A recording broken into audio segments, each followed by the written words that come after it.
Hands at Love, written by moi, of course. And yes, the story is going. But if you're here for the first time, you will have to just go back after this one and catch up on the others so you'll know where we're coming from and where we are headed. And trust me, story coming to book. So without itching, let's get right into it. Chapter 58, The Turning Point. Something landed at Amelia in the dark. It was sudden, heavy, fast, and the scream ripped out of her before her mind could catch up with what her body already knew. She was no longer alone. Who is there? She shouted, scrambling backward, her heels slipping on the damp concrete floor. Her heart slammed so violently she thought it might split her chest open. For a split second, she fought wildly, nails clawing at air, breath coming in jagged sobs. Then the door cracked open, just enough for light to spill in, slicing the darkness apart. And there it was, the silhouette, tall, broad, still. Her breath caught sharply. It hurt. Greg? She whispered, in disbelief, backing her voice. The name fell into the room like a confusion. He stepped fully into the light, and whatever fragile hope she had shattered instantly, this was not the boy she had grown up with, not the familiar presence she once believed she could manipulate. This man's face was carved from resolve, eyes dark, steady. A week had passed since he left Jamaica for Boston, following a single fragile lead from his investigator, and that lead had brought him here. She's usually well kept. Her clothes, hug, torn, and sore on her body. The smell of fear, sweat, and weeks of running clung to her like a second skin. She reached for him instinctively, fingers brushing his sleeve, and recoiled when she felt nothing soften. No hesitation, no pity, only control. They handcuffed her gently but firmly, and that was when she broke. I am sorry. I am so sorry, she cried. We're stumbling over each other as panic swelled, followed her bold. I didn't mean for it to go this far. I didn't think, Greg, please, what are you going to do with me now? Asked Amelia. He said nothing. Not yet. Her terror deepened because she knew him. She had known him since childhood. He was never the one to start trouble. However, mess with him and you will feel his wrath. And she's well aware when Greg reached this quiet place, this stillness, it meant the storm had already passed and judgment had begun. They moved her quietly, efficiently, no spectacle, no cruelty. She was cleaned up, showered, given fresh clothes, food placed in front of her with quiet dignity, water, a moment to breathe. Greg stood back the entire time watching, not with hatred, but with something heavier, responsibility. You're safe, he said at last, his voice calm but unyielding. I am not here to hurt you. Her sobs slowed, confusion cutting through fear. Then, why am I here? She asked. Because you hurt people, Amelia, he answered, and running would destroy you. The words hit her harder than blow. Later, in a quiet room with investigators present, Brett finally sat across from her. The light revealed everything. The exhaustion itched in her face, the fragility beneath the arrogance, The spoiled child who had never been told no in a way that mattered. They spoke at length about jealousy, about entitlement, about loneliness hidden behind privilege. Greg listened, truly listened. He understood the pressure of high society, the expectation, the burden of being born into wealth where love was often replaced with performance and control. He saw how Amelia had mistaken position for affection and manipulation for power. But understanding did not erase accountability.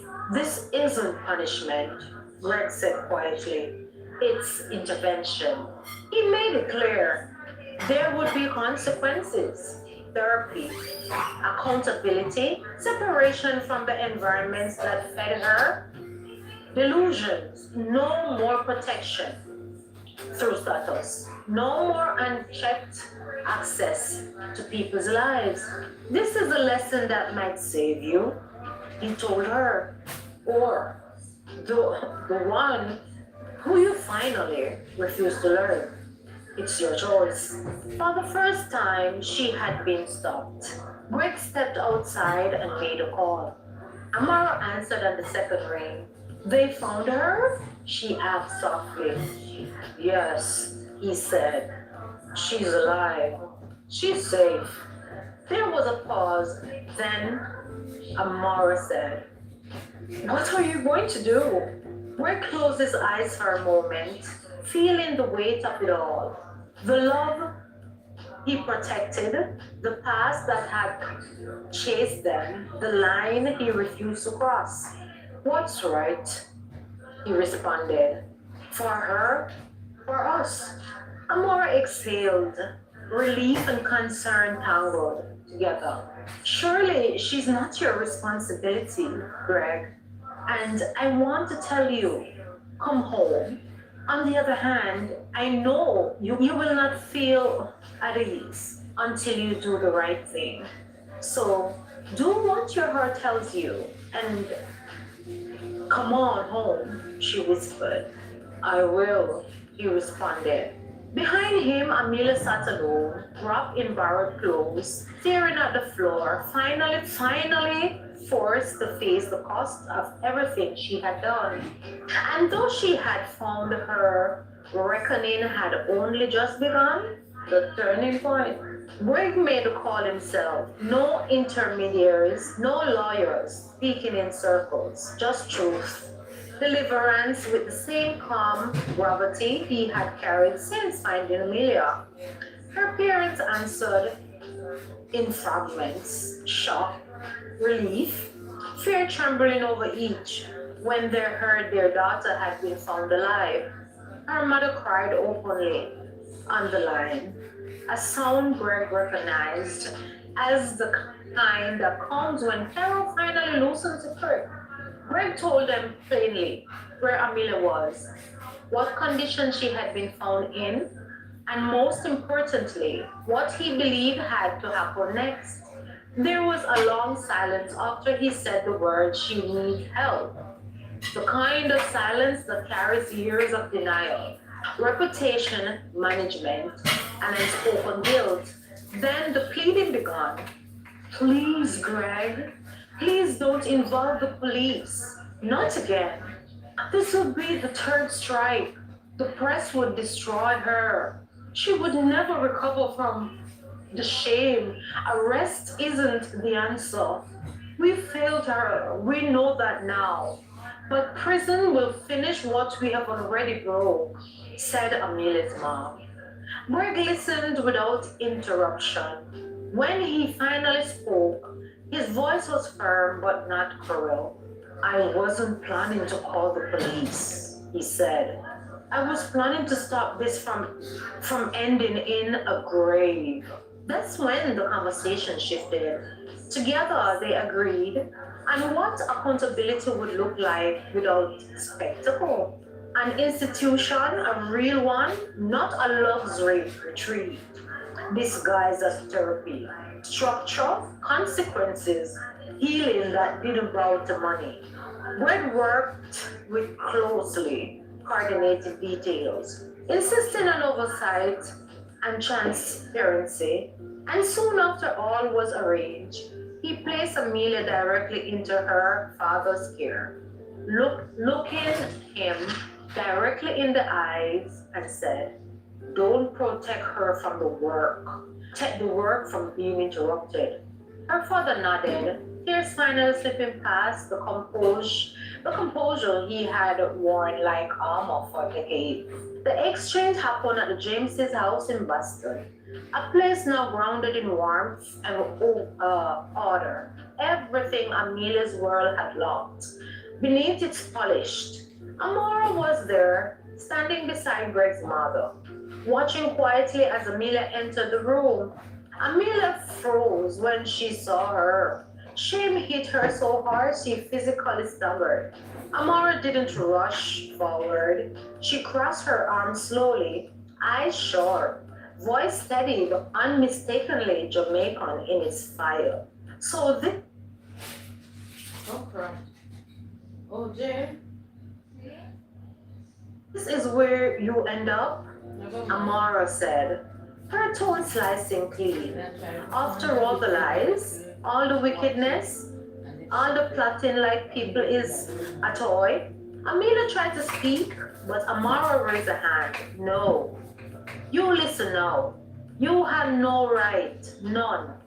You tried to tear down my marriage, my peace, my life, because you couldn't stand to see somebody else happy. That wasn't love. That was sickness. The room held its breath. Amelia's lips trembled, tears spilling freely now. Then Amara's voice changed, not softer but deeper, weighted with truth. But hear this, Amelia, and listen clearly. If Greg wanted revenge, Welcome, you Zona. wouldn't be Welcome. standing Thank you here for alone. coming. If I wanted vengeance, you couldn't be breathing easy.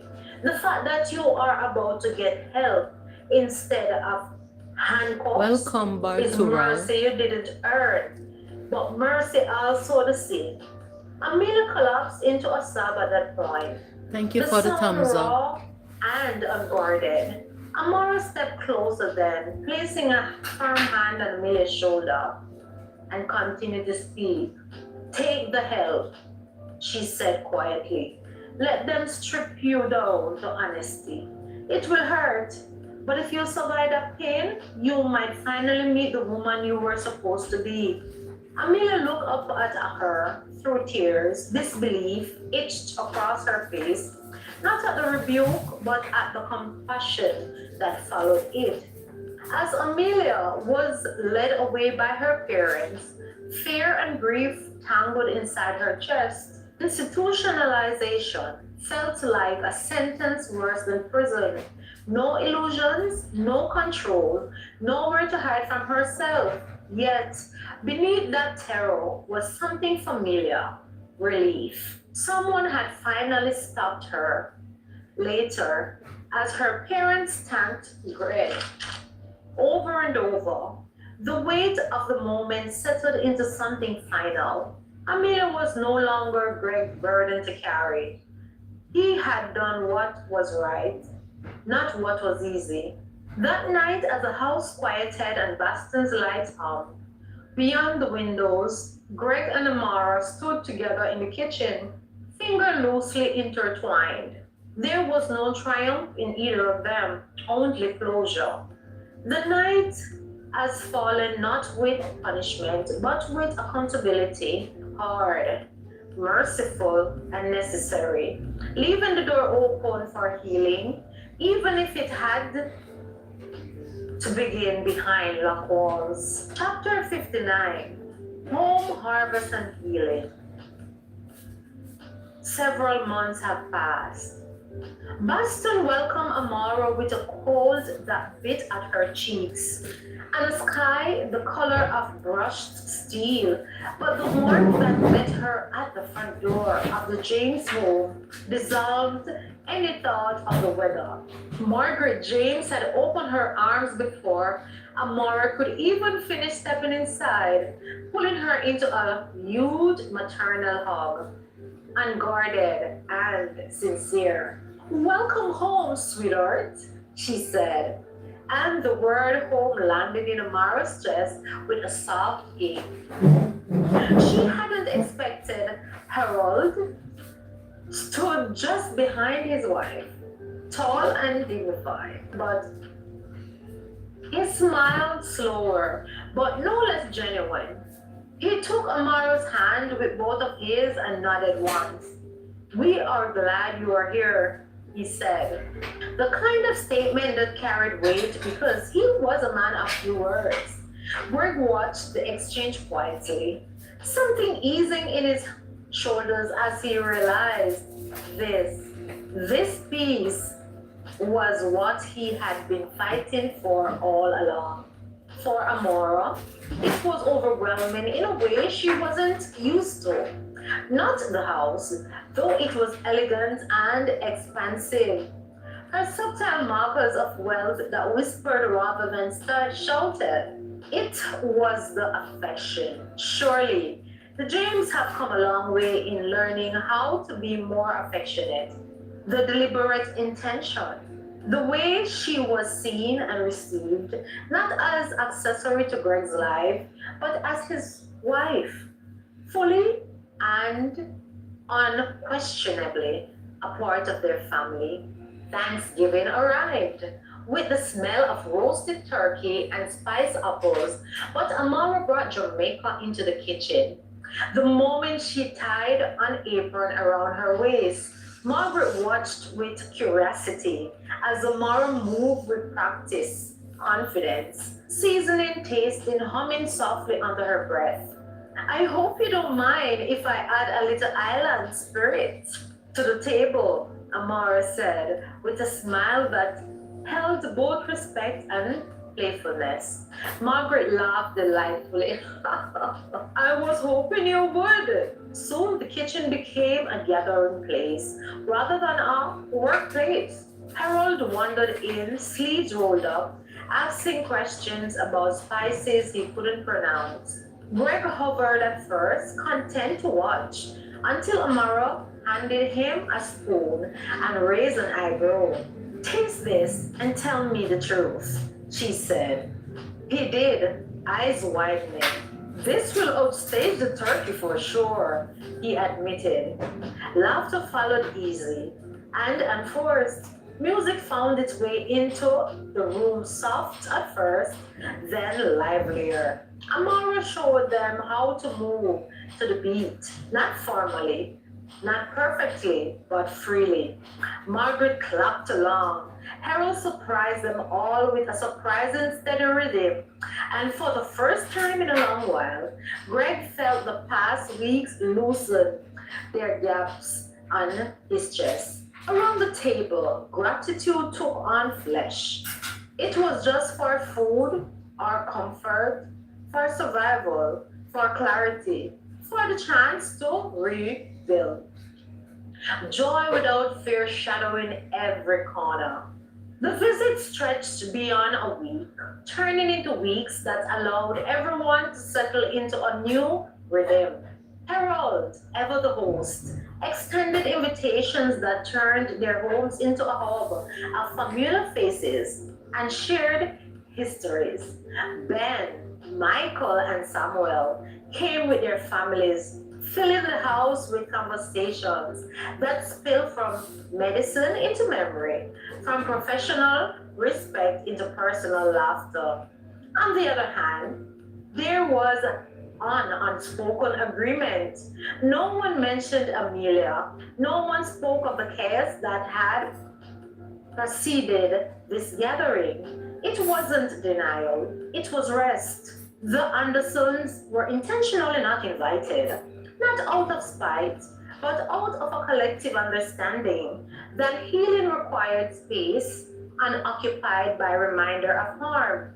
Amora watched these accomplished men, doctors, leaders, fathers, relapse into something softer around the dinner table, teasing one another, sharing stories from residency days, allowing their children to sprawl on the rug without concern. She saw how Greg's family was learning, still learning, how to love out loud. And she gave them permission into doing so, meeting their generosity with her own brand of warmth, direct, affectionate, grounded in values that had been forged long before luxury ever brushed her life.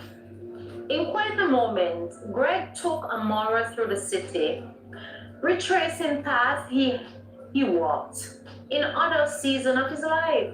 He showed her the narrow streets where he had lived as a student, the cafe where he had studied late into the night, the park bench where he had once sat wrestling with dreams he hadn't known how to voice yet. This is where I learned discipline, he told her, standing near the river as the wind tugged at their coats. But I didn't learn peace until you, Amara. He squeezed her hand. Boston became more than a place. It comforted them. It was a bridge between who Greg had been and who he was choosing to become.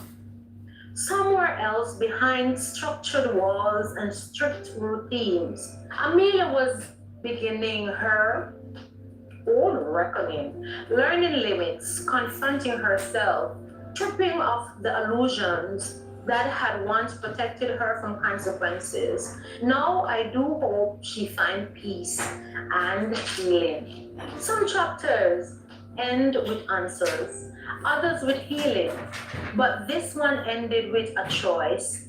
And as the past finally loosened its grip, Greg and Amara stepped forward together, unaware that love, once tested, was now preparing them for a future that would demand even more courage than the fight they had just survived.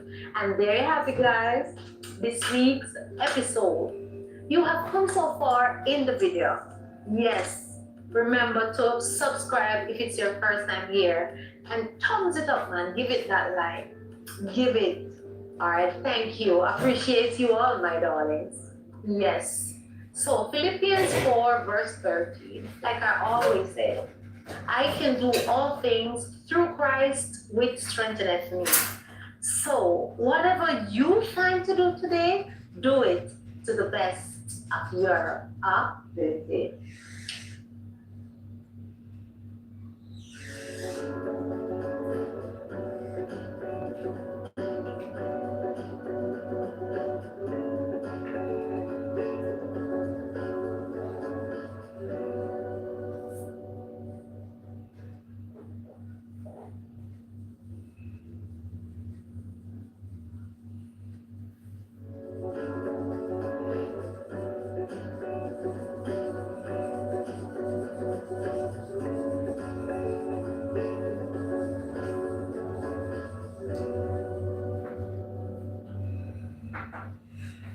Hi guys, welcome. Welcome back to another video. And if you're here for the first time, welcome to my channel, Simply Michelle, and happy to have you. However, I have been reading a story called Chance at Love, written by moi.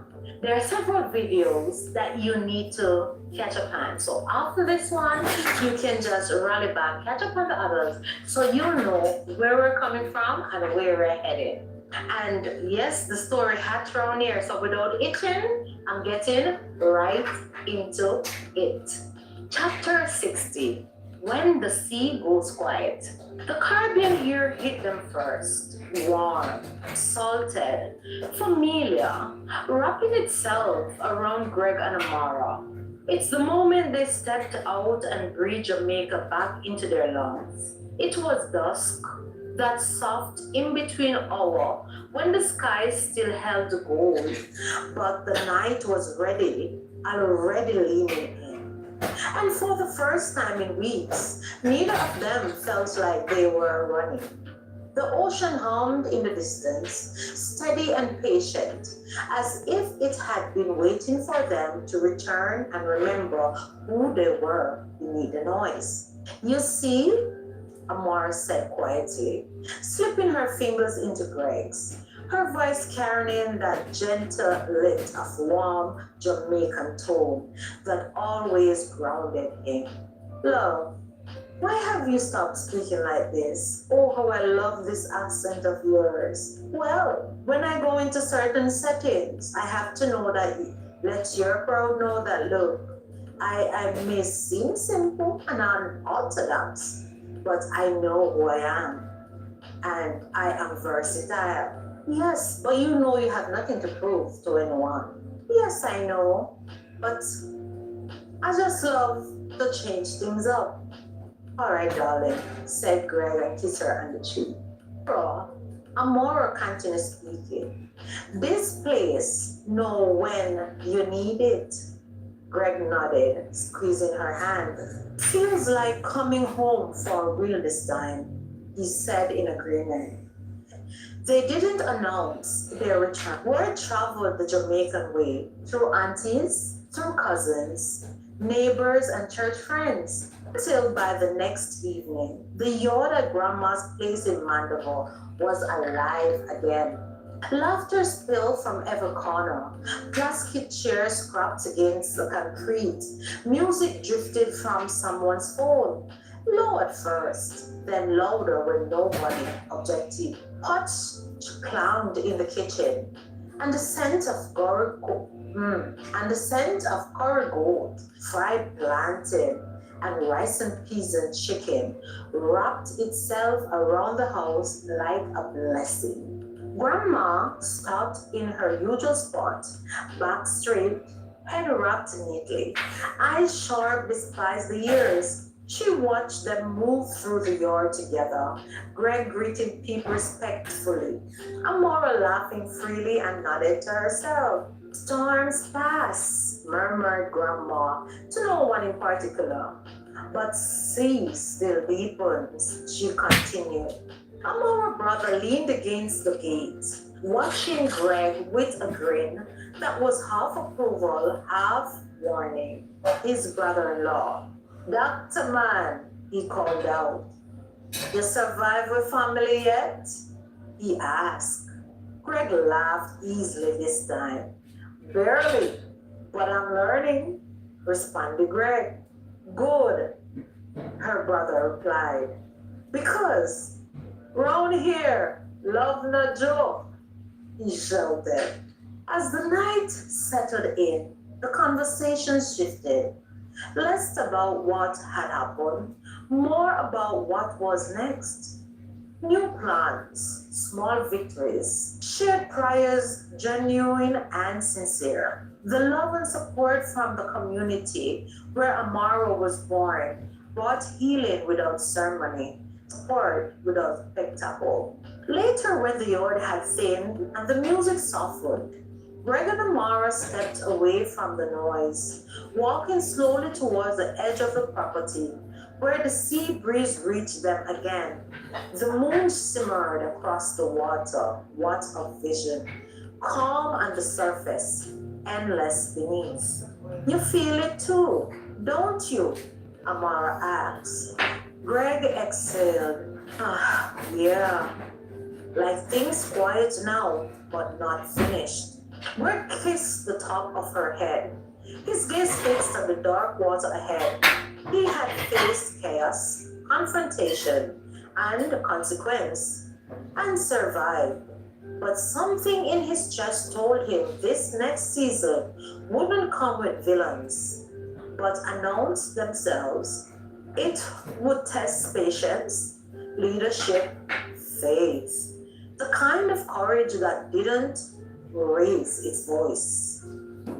Beneath them, laughter rose again from the yard.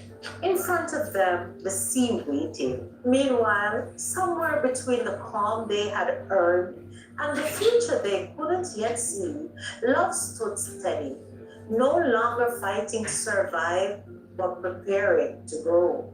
When the sea went quiet, Greg knew better than to mistake it for peace. Morning arrived, soft and deceptive.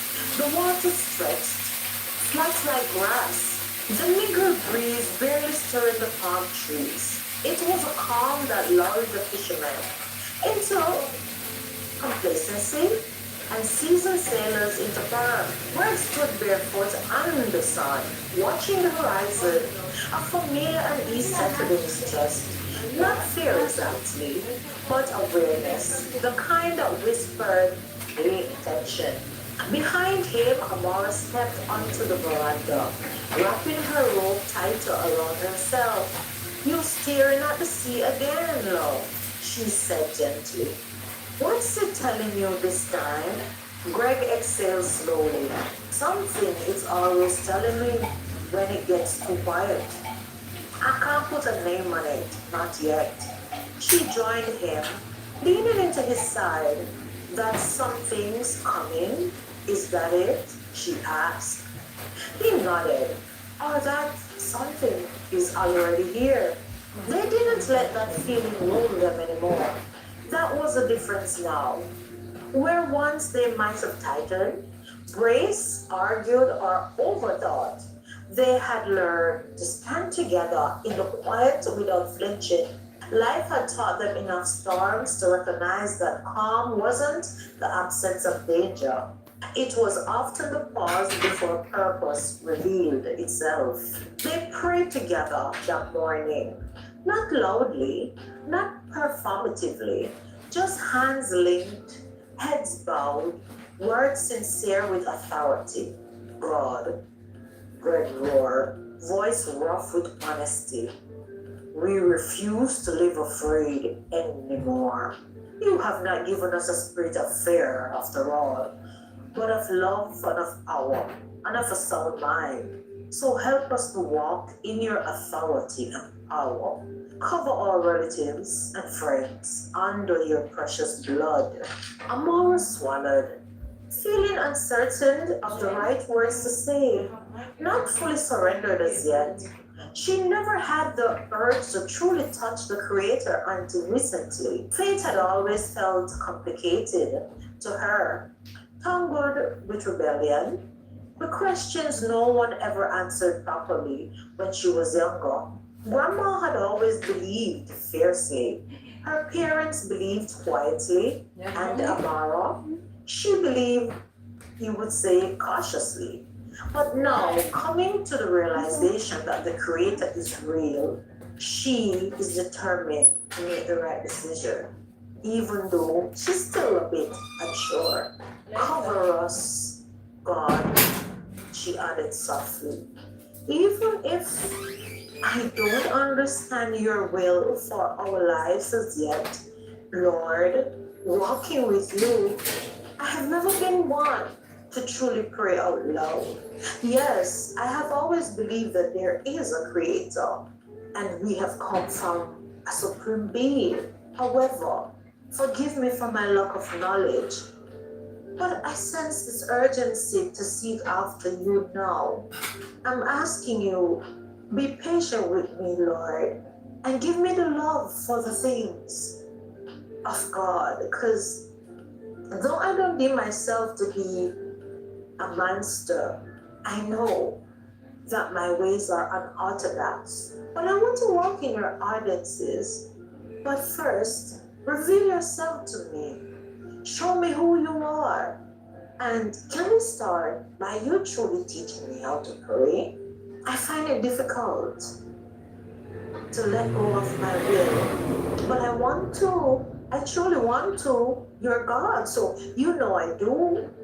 And as to what is brewing beneath the surface, this unease that we feel in our inner, cover us, keep us, take us, and help me not to walk with you blindly anymore.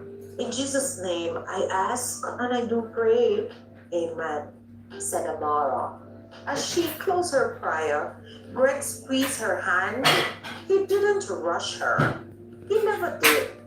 He knew what it was like to drift, to be a backslider, to know God once and walk away due to family pressures, telling oneself you'll return someday.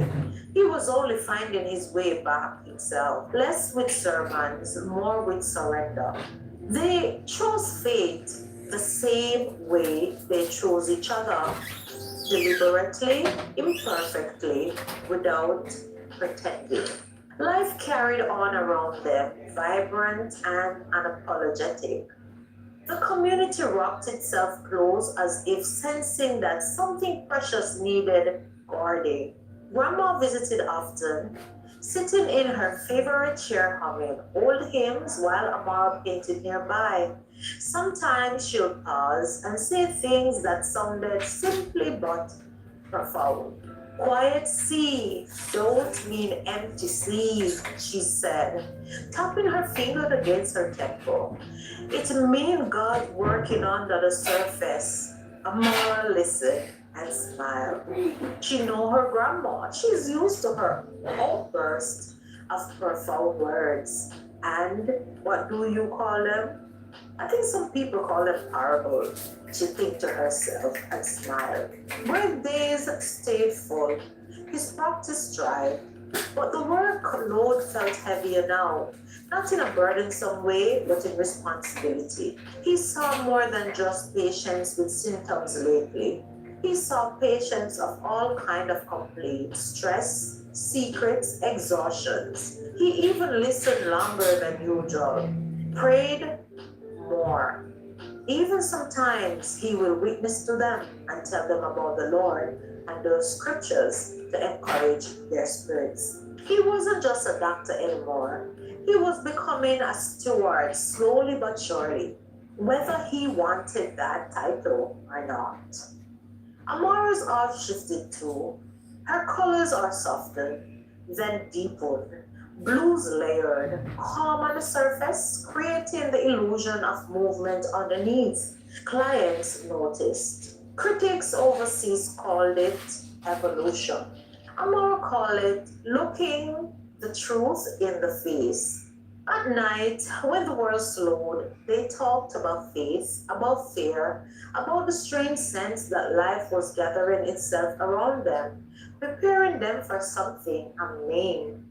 You ever feel like we're being trained? Amara asked one evening, legs tucked beneath her as the Casidas sung. Greg smiled faintly at her question. Yeah, every day. For what though? She asked. He looked toward the dark sea. I don't know as yet, but I know this time we won't run. She studied him. The man who had once avoided conflict now faced life head on. The boy who had been promised a future he didn't chose have carved out one of his own with her.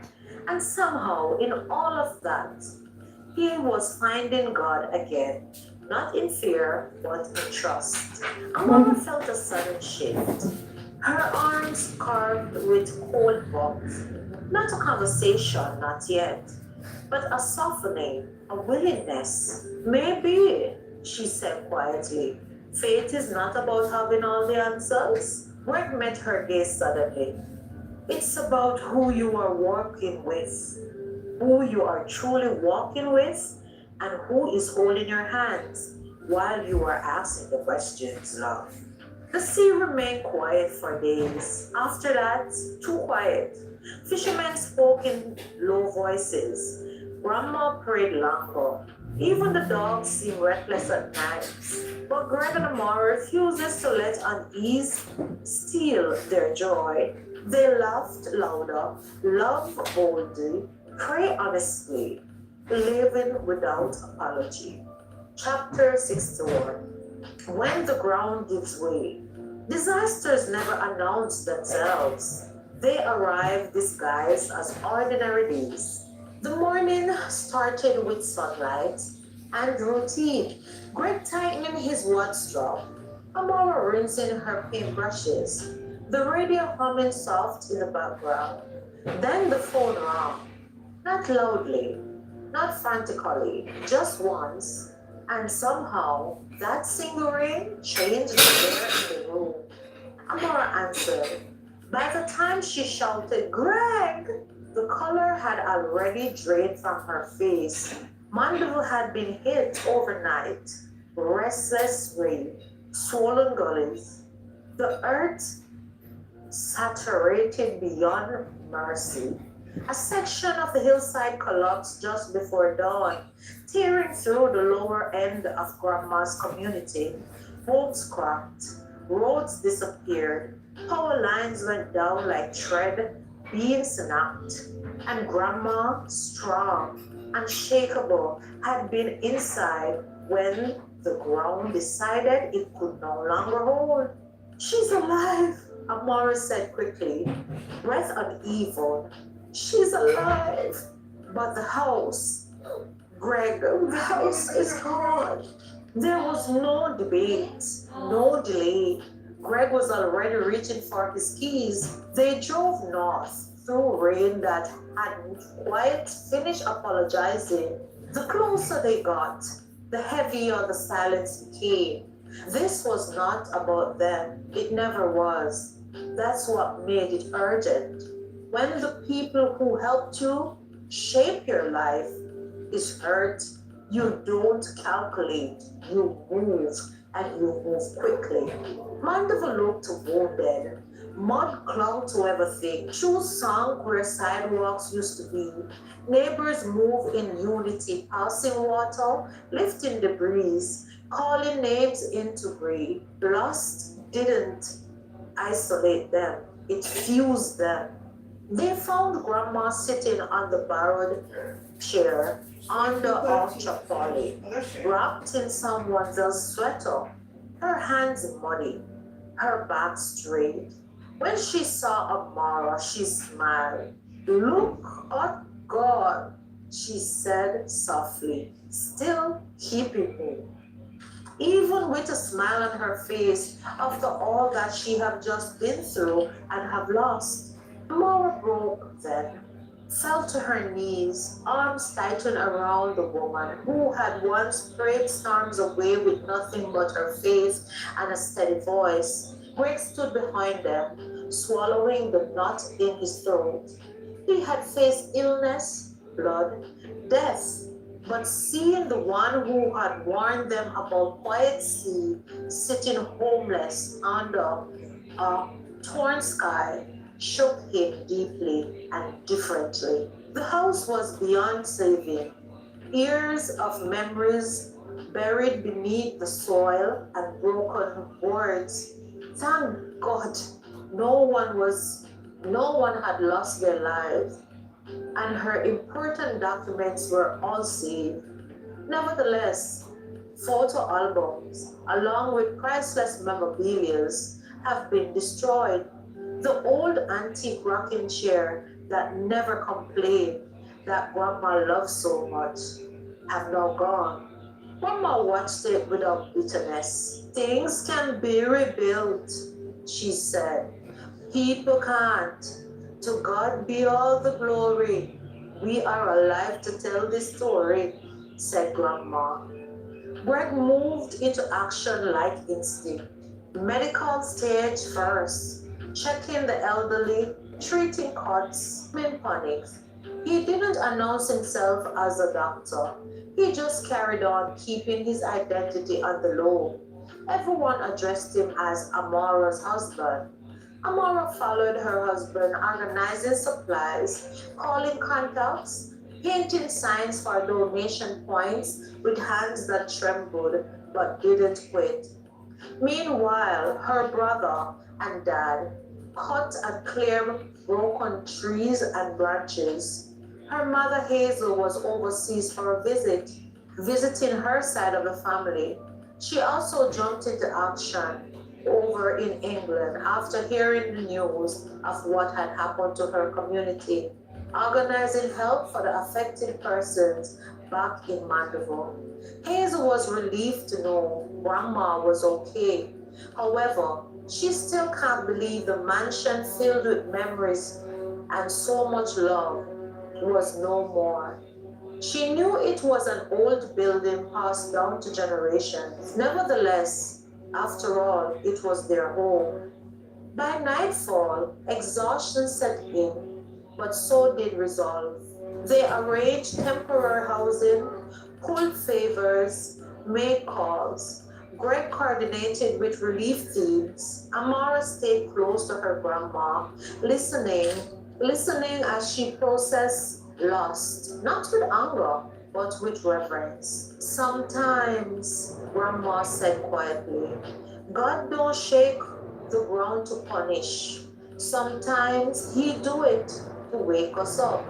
Amara looked at her grandmother and then at Greg, at the man who had sensed the quiet, at the life they were building, not insulated from pain but responsive to it. This disaster had been a wake-up call. Though it had not broken them, it revealed them. And somewhere beneath the soil of Mandeville, beneath lost and mud, an unanswered question, a deeper truth settled, leaving the citizens to pick up the pieces. And so many still unsure as to where they will truly lay their heads tonight. And guys, this is where I will stop in the story. What a thingy. Wow. Greg and Amara is like from they have gotten married and have the best of honeymoon with, celebrating with friends and family. It seems like it's one thing after the other. But that's just how life is. It's unpredictable. You don't know what is around the corner, or as we say in Jamaica, the bend. So you just have to take it to what it presents itself and be resilient, because truly, only the strong will survive. And you have reached thus far to the end of the video. If you have not subscribed, subscribe and watch, like, and share, and become a part of the Simply Michelle family. And thank you for coming and reaching to the end of the video, sticking and staying. And like I always say, Philippians 4 verse 13, I can do all things through Christ who strengtheneth me. So whatever you find to do today, do it to the best of your ability.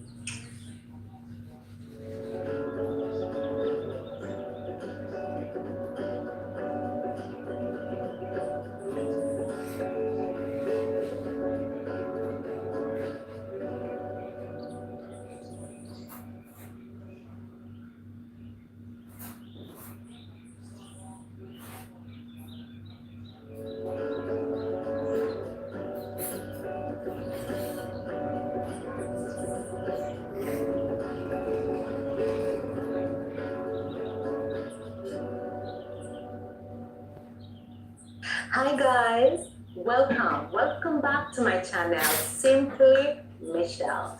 And I have been reading the book called Chance at Love, written by moi, of course.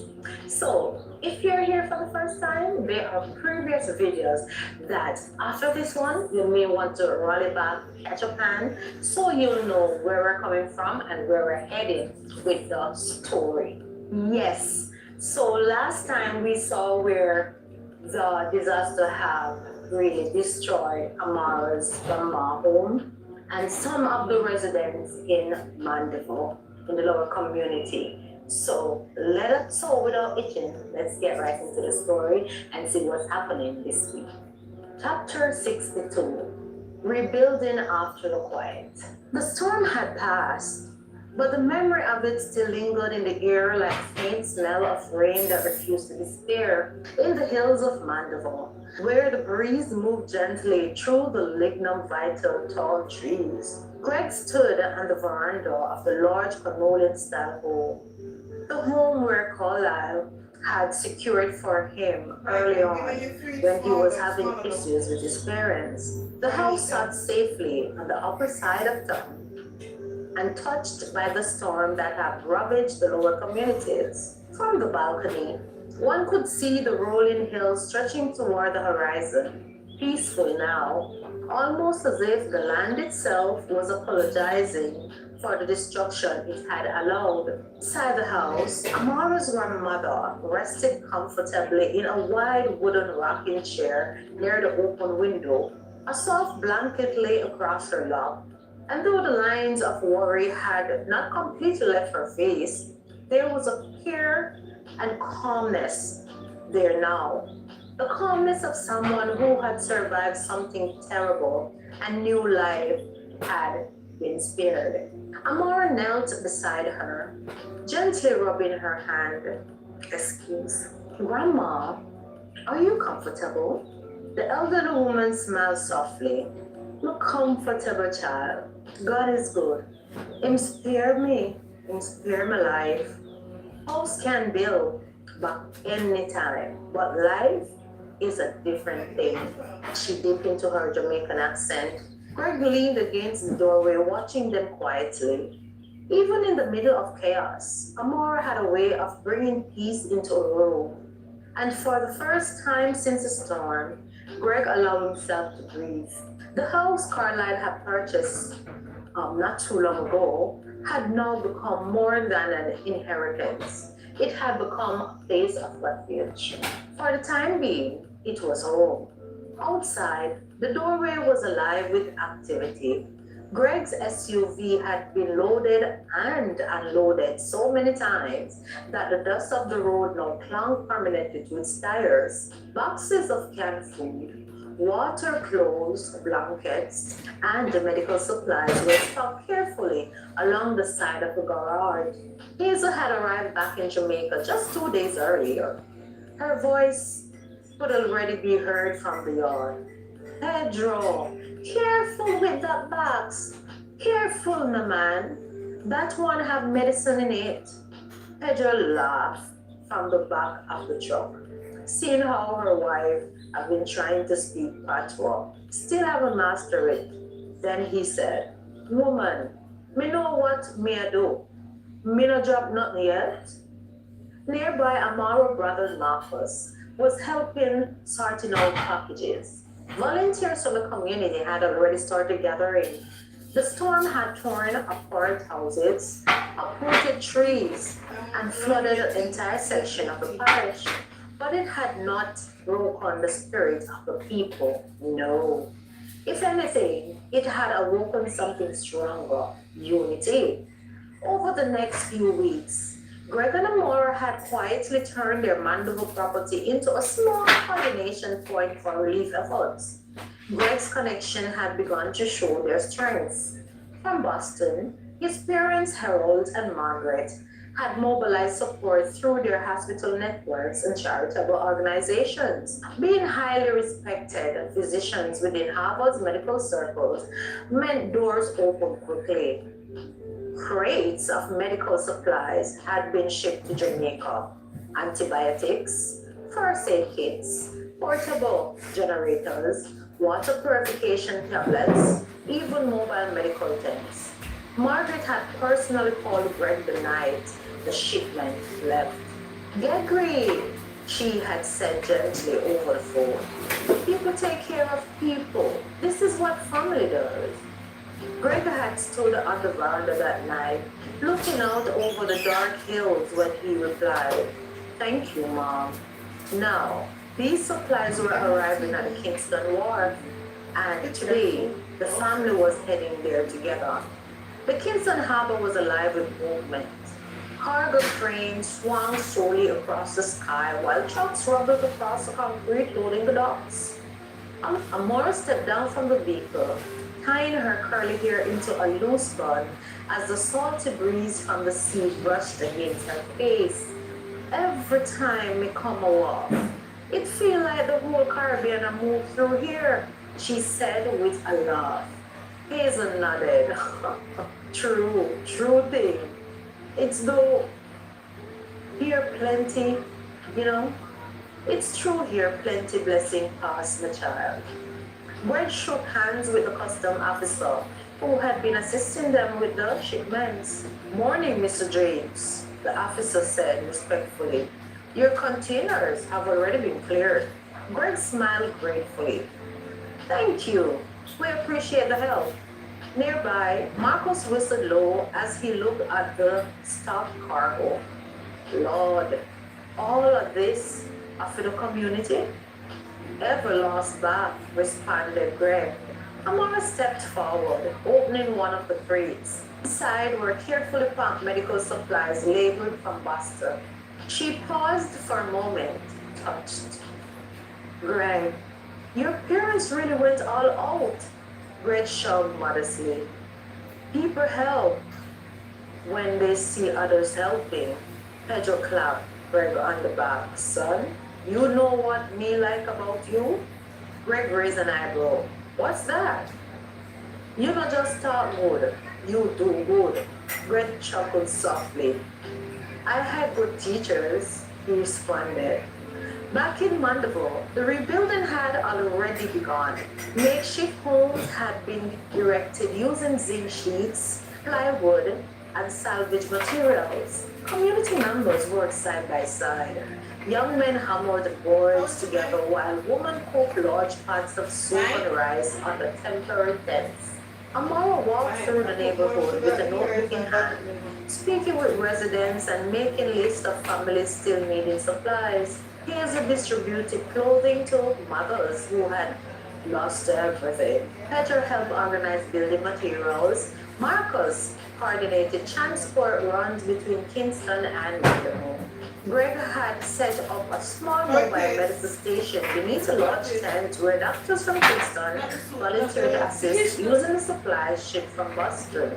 And in the center of it all, Amara's grandmother sat quietly beneath a mango tree watching the activity with pride. One of the elderly women from the community approached her. Sister Evelyn, your granddaughter and her husband really doing a mighty work. Grandma Evelyn nodded slowly. God be praised and God bless them. God bless their hearts. The woman smiled warmly. You praise her good. You try do that for us, huh? Grandma Evelyn chuckled softly. Me only plant the seed. God grow the trees, responded Grandma. As evening approached, the golden sunset spilled across the fields of Mandeville. Greg and Amara stood together on the hill overlooking the village below. Lights from small homes flickered and one by one as generators hummed in the distance. The community was tired, but they were standing. Amara slipped her hand into Greg's. You see what love can do? Greg nodded. Yeah, yes I do. Below them, laughter rose from a group cooking dinner over an open fire. Someone began singing a gospel song. Others joined in. Greg looked across the land quietly. Just weeks ago, destruction had covered this place. Now something else was growing. Hope. Amara leaned her head gently against his shoulder. The seed might go quiet after the storm. Greg finished her sentence softly. But the people, they rise. And under a calm carbon sky, the rebuilding of more than houses had begun. It was a rebuilding of community, of family, of faith, and of a future stronger than the storm that tried to take it away. Chapter 63, Seeds of New Life. The weeks following the storm had slowly begun to change the atmosphere in Mandeville. What had once looked like broken streets and battered homes was now filled with movement, purpose, and the quiet determination of people rebuilding their lives piece by piece. Early one bright Saturday morning, the yard of Greg and Amara's estate bustled with activity. A long folding table had been set up under the shade. A long folding tables had been set up under the shade of massive mango tree, and boxes filled with food supplies, toiletries, and hygiene packages were carefully arranged in net rows. Amara stood beside Hazel, checking names off a written list. All right, Miss Pauline from up by the old church. She's next, Amara said, flipping the page. Hazel nodded and called out warmly. Miss Pauline, come on over. Come on over, my dear. The elderly woman approached slowly, her eyes watery but grateful. Inside the package were rice, flour, canned meat, cooking oil, soap, toothpaste, stationery items, and even small packs of baby supplies. Miss Pauline clutched the bag close to her chest. Bless you, child. We don't know what we would have do without this help. Amora gently squeezed her hand. Don't worry, Miss Polly. We're all in this together, said Amora. Nearby, Pedro and Marcos were uploading another truck filled with supplies Greg had arranged through overseas donors. Greg himself was helping distribute water purification tables, tablets, while explaining to residents how to use them. You only need one tablet per gallon, he told a young father carefully. Give it about 30 minutes before drinking. The man nodded gratefully. Thank you, boss. Greg smiled softly. Just take care of your family. The scene repeated itself throughout the day. Cousins, neighbors, and friends from affected communities came through, each receiving what they needed and leaving with lighter hearts. Some hugged Amara, others clapped Greg's hand. Others clapped Greg's hand. A few simply whispered quiet prayers for thanks. And slowly, what had started as disaster had turned into something else entirely, a deeper bond within the community. Later that evening, as the final box were cleared away and the yard finally grew quiet, Greg, Amora, and Grandma Evelyn sat together on the veranda overlooking the rolling hills of Manitou. The sky was painted with streaks of orange and lavender as the sun prepared to set. Greg leaned forward slightly in his chair. Grandma, Amara and I have been talking. The older woman looked at them calmly. Yes, child. Amara reached over, gently held her grandma's hand. You know how you always travel between Jamaica and overseas, and how your house, well, Grandma Evelyn nodded knowingly. The storm take it, Greg continued gently. The insurance will cover most of the loss, but we're thinking instead of rebuilding it, maybe it's time to move forward differently. He gestured toward the Lord estate surrounding them. This house is big, Grandma. Too big for just Amara and me. When we're not here, the groundkeeper already maintains the property, and we have Mrs. Dalton taking care of the house. Amara smiled warmly. So anytime you're in Jamaica, this is your home too. Grandma Evelyn blinked softly, her eyes glittering. You mean stay here? Of course, Greg said. As long as you want. For a moment she didn't speak. Then she chuckled softly, shaking her head. Look how God works. We lose one house and gain one mansion. Everyone laughed. And the older property? Pedro asked from the doorway, where he had quietly joined them. Greg replied calmly, we'll put it up for sale once the insurance clears everything. Someone might want the land. Grandma Evelyn nodded thoughtfully. Sometimes God closed one door because it opened up a better one. A few more weeks had passed. The community continued rebuilding. Temporary homes became sturdier structures. Children returned to school. Businesses reopened. Life, slowly but surely, found its rhythm again. Greg and Amara had resumed traveling between their home in Negril and the Mandeville estate, helping wherever they were needed. But during those weeks, something else had quietly been growing, something they had not yet shared. One evening, Greg stood in the living room adjusting the tablet and the coffee table. The room had been arranged carefully. Grandma Evelyn sat comfortably in her chair. Hazel and Pedro were beside her. Marcus leaned against the wall. On the screen, Greg's parents, Harold and Margaret, appeared from Boston via video call. Can you hear us clearly? Margaret asked warmly. Perfectly, Greg replied. Amara stood beside him, holding his hand tightly. Greg looked around the room with a small smile. Well, we're gathered everyone tonight. because Amara and I have some news. Here's the reason I go. Good news? Me hope? Amara took a deep breath and smiled. Yes, Mom. Very good news. She placed Greg's hand gently on her stomach. I am 3 months pregnant. For a split second, the room went completely silent. Then, what? Hazel jumped up first, clapping her hands. Praise the Lord, she shouted. Pedro burst out laughing. Gregory, my boy, you waste no time like a true man, he shouted. Marcus nearly knocked off the chair. Wait, hold on.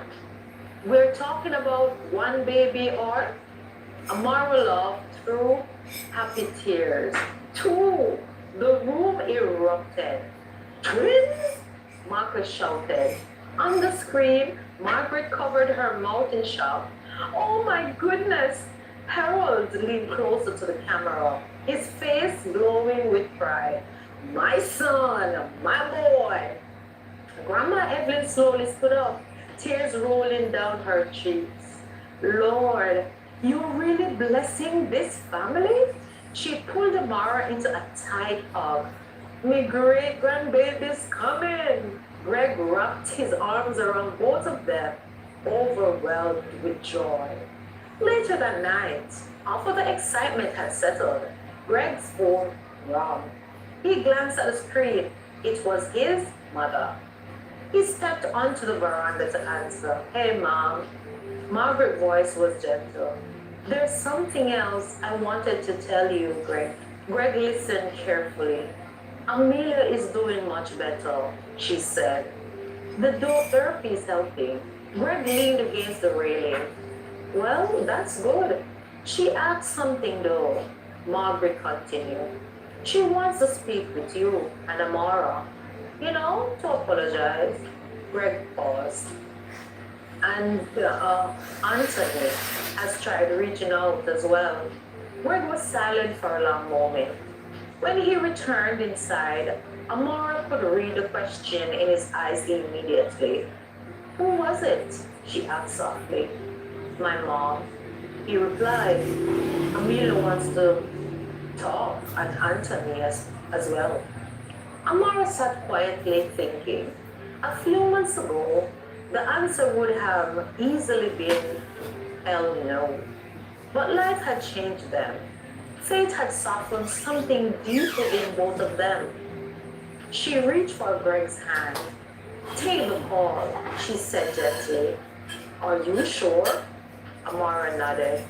We say we believe in forgiveness, so we must live it too. Greg exhaled slowly. You are stronger than I am sometimes. She smiled. No, just learning. Later that week, their phone buzzed with messages from Boston.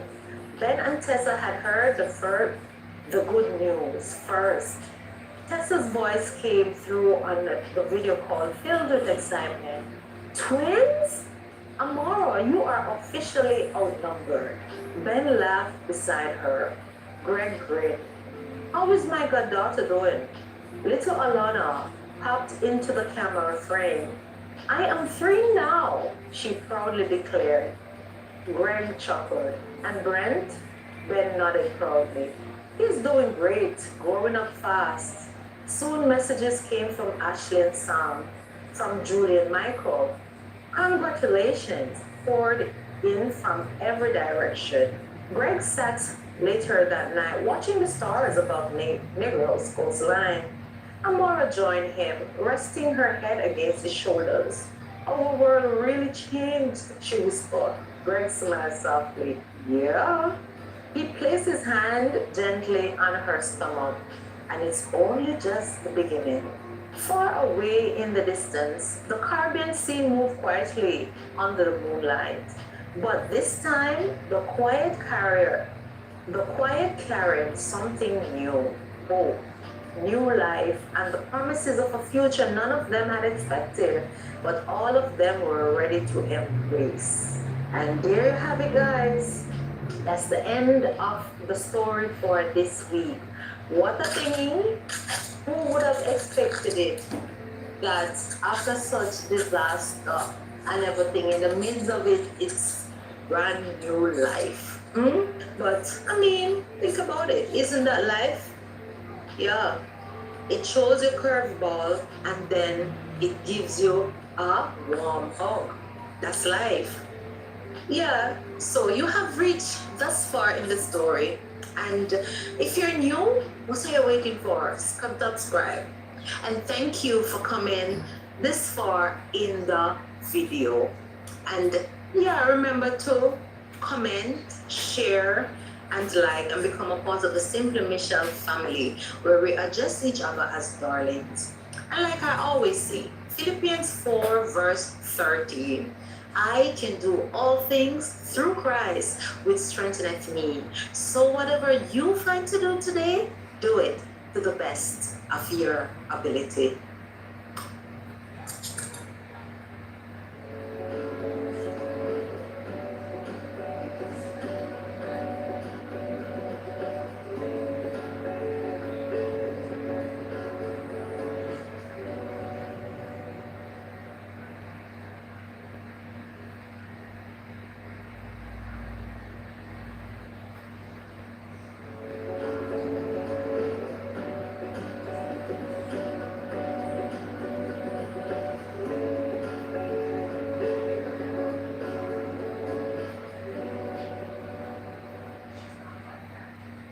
Hi guys, welcome back. Welcome back to my channel, Simply Michelle. And if you're here for the first time, happy to have you. And I have been reading a book called Chance at Love, written by one, of course. And I see that you guys are enjoying it, right? So thus far, Miss Amara shared her wonderful news last week with the family. So without itching, let us get right into the video. Chapter 64. 6 months had passed since the night Greg and Amara had shared their life-changing news with the family.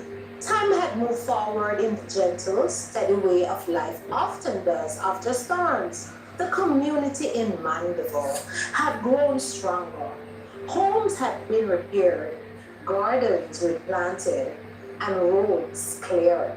But the biggest change had been happening quietly within Amara.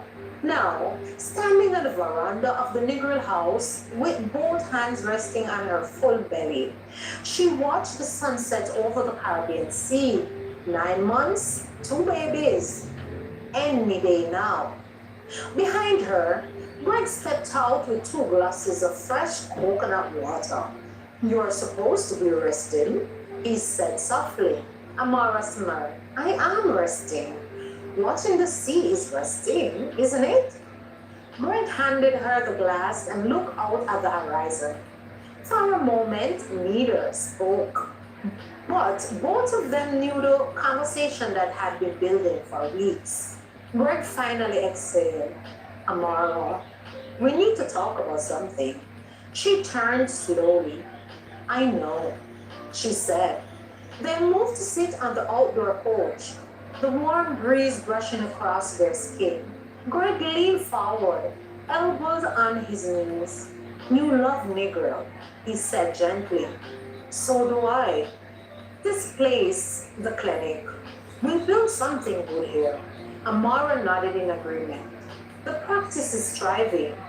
Tourists came in regularly. Locals trusted them. The clinic had grown into one of the most respected private practices along the coast. But Greg continued slowly. "Raising twins here, I don't know. I don't see it." Well, Amara finished his thought quietly. "It's a tourist town?" Greg nodded. "People come and go. Party life, noise, visitors every day." Amara rubbed her stomach thoughtfully. "Mandeville feels different." Greg looked at her carefully. She smiled softly. More grounded. She thought about the hills, the quiet streets, the neighbors who knew each other by name even. The community they had helped rebuild. Her grandmother's laughter echoing through the mansion. The mango tree in the yard. The slow pace of life. It feels like home, she admitted. Greg leaned back. That's exactly what I've been thinking. He paused before saying the words fully. We should move. Amara turned toward him. To Mandeville? Greg nodded. This house can stay as our vacation home. The Negro Clinic can remain open. It's already successful. We can hire another physician to manage the day-to-day operations, Amara added, and smiled. Exactly. Then his expression grew more serious. Mandeville needs a clinic. They both knew it was true. Since the storm, the shortage of medical care had become painfully clear. The nearest fully equipped private practice was miles away. People shouldn't have to travel that far just to see a doctor, Amara said quietly. Greg reached for her hand. And if we are raising children, I want them surrounded by family, said Greg. Amara laughed softly. Grandma alone will spoil them rotten. Greg grinned. Not more than your parents will. They sat quietly for a moment. Then Amara squeezed his hand. Let's do it. Greg blinked. You're sure? She nodded confidently. Let's build our life in Mandeville. 2 days later, they drove up the winding road into the hills of Mandeville. The mansion appeared through trees, ground, and peacefully. Grandma Evelyn was sitting on the veranda shelling peas, whole peas, into a bowl when their car pulled up. She squinted towards the gate. Well, look who finally decided to visit. Amara laughed as Greg helped her out of the car. Grandma! They hugged carefully around Amara's belly. Grandma Evelyn looked down at it proudly. Lord have mercy. Them babies big. Greg chuckled. They are making themselves comfortable. After lunch, they all sat together in the living room. Greg cleared his throat. Grandma, we want to talk to you about something. She leaned back in her chair. That sounds serious, replied Grandma. Amara smiled. It's good news, Greg continued. We have been thinking about where we want to raise the twins. Grandma Evelyn nodded slowly. We have decided we want to move to Mandeville permanently. For a moment, Grandma Evelyn said nothing. Then her face broke out into the widest smile ever. Thank you, Jesus, Amara blinked. You are not surprised? She asked. Grandma Evelyn chuckled. Child, we've been praying for that every day. Greg laughed. You were? She nodded. Certainly. Negro nice. Yes. But raising babies? No. Mandeville is better, said Grandma. She just turned around the property. Space, peace, community. It's found right here. Amara squeezed Greg's hand. Grandma Evelyn continued. And that community needs doctors bad. Greg smiled. That's the other part. He pulled out a folder. I found a building downtown. Amara raised an eyebrow. You already did? Greg struggled sheepishly. Just in case. Inside the folder were property documents, a former dental office. Solid structure. Good location, said Greg. Amara flipped through the photos. It's perfect.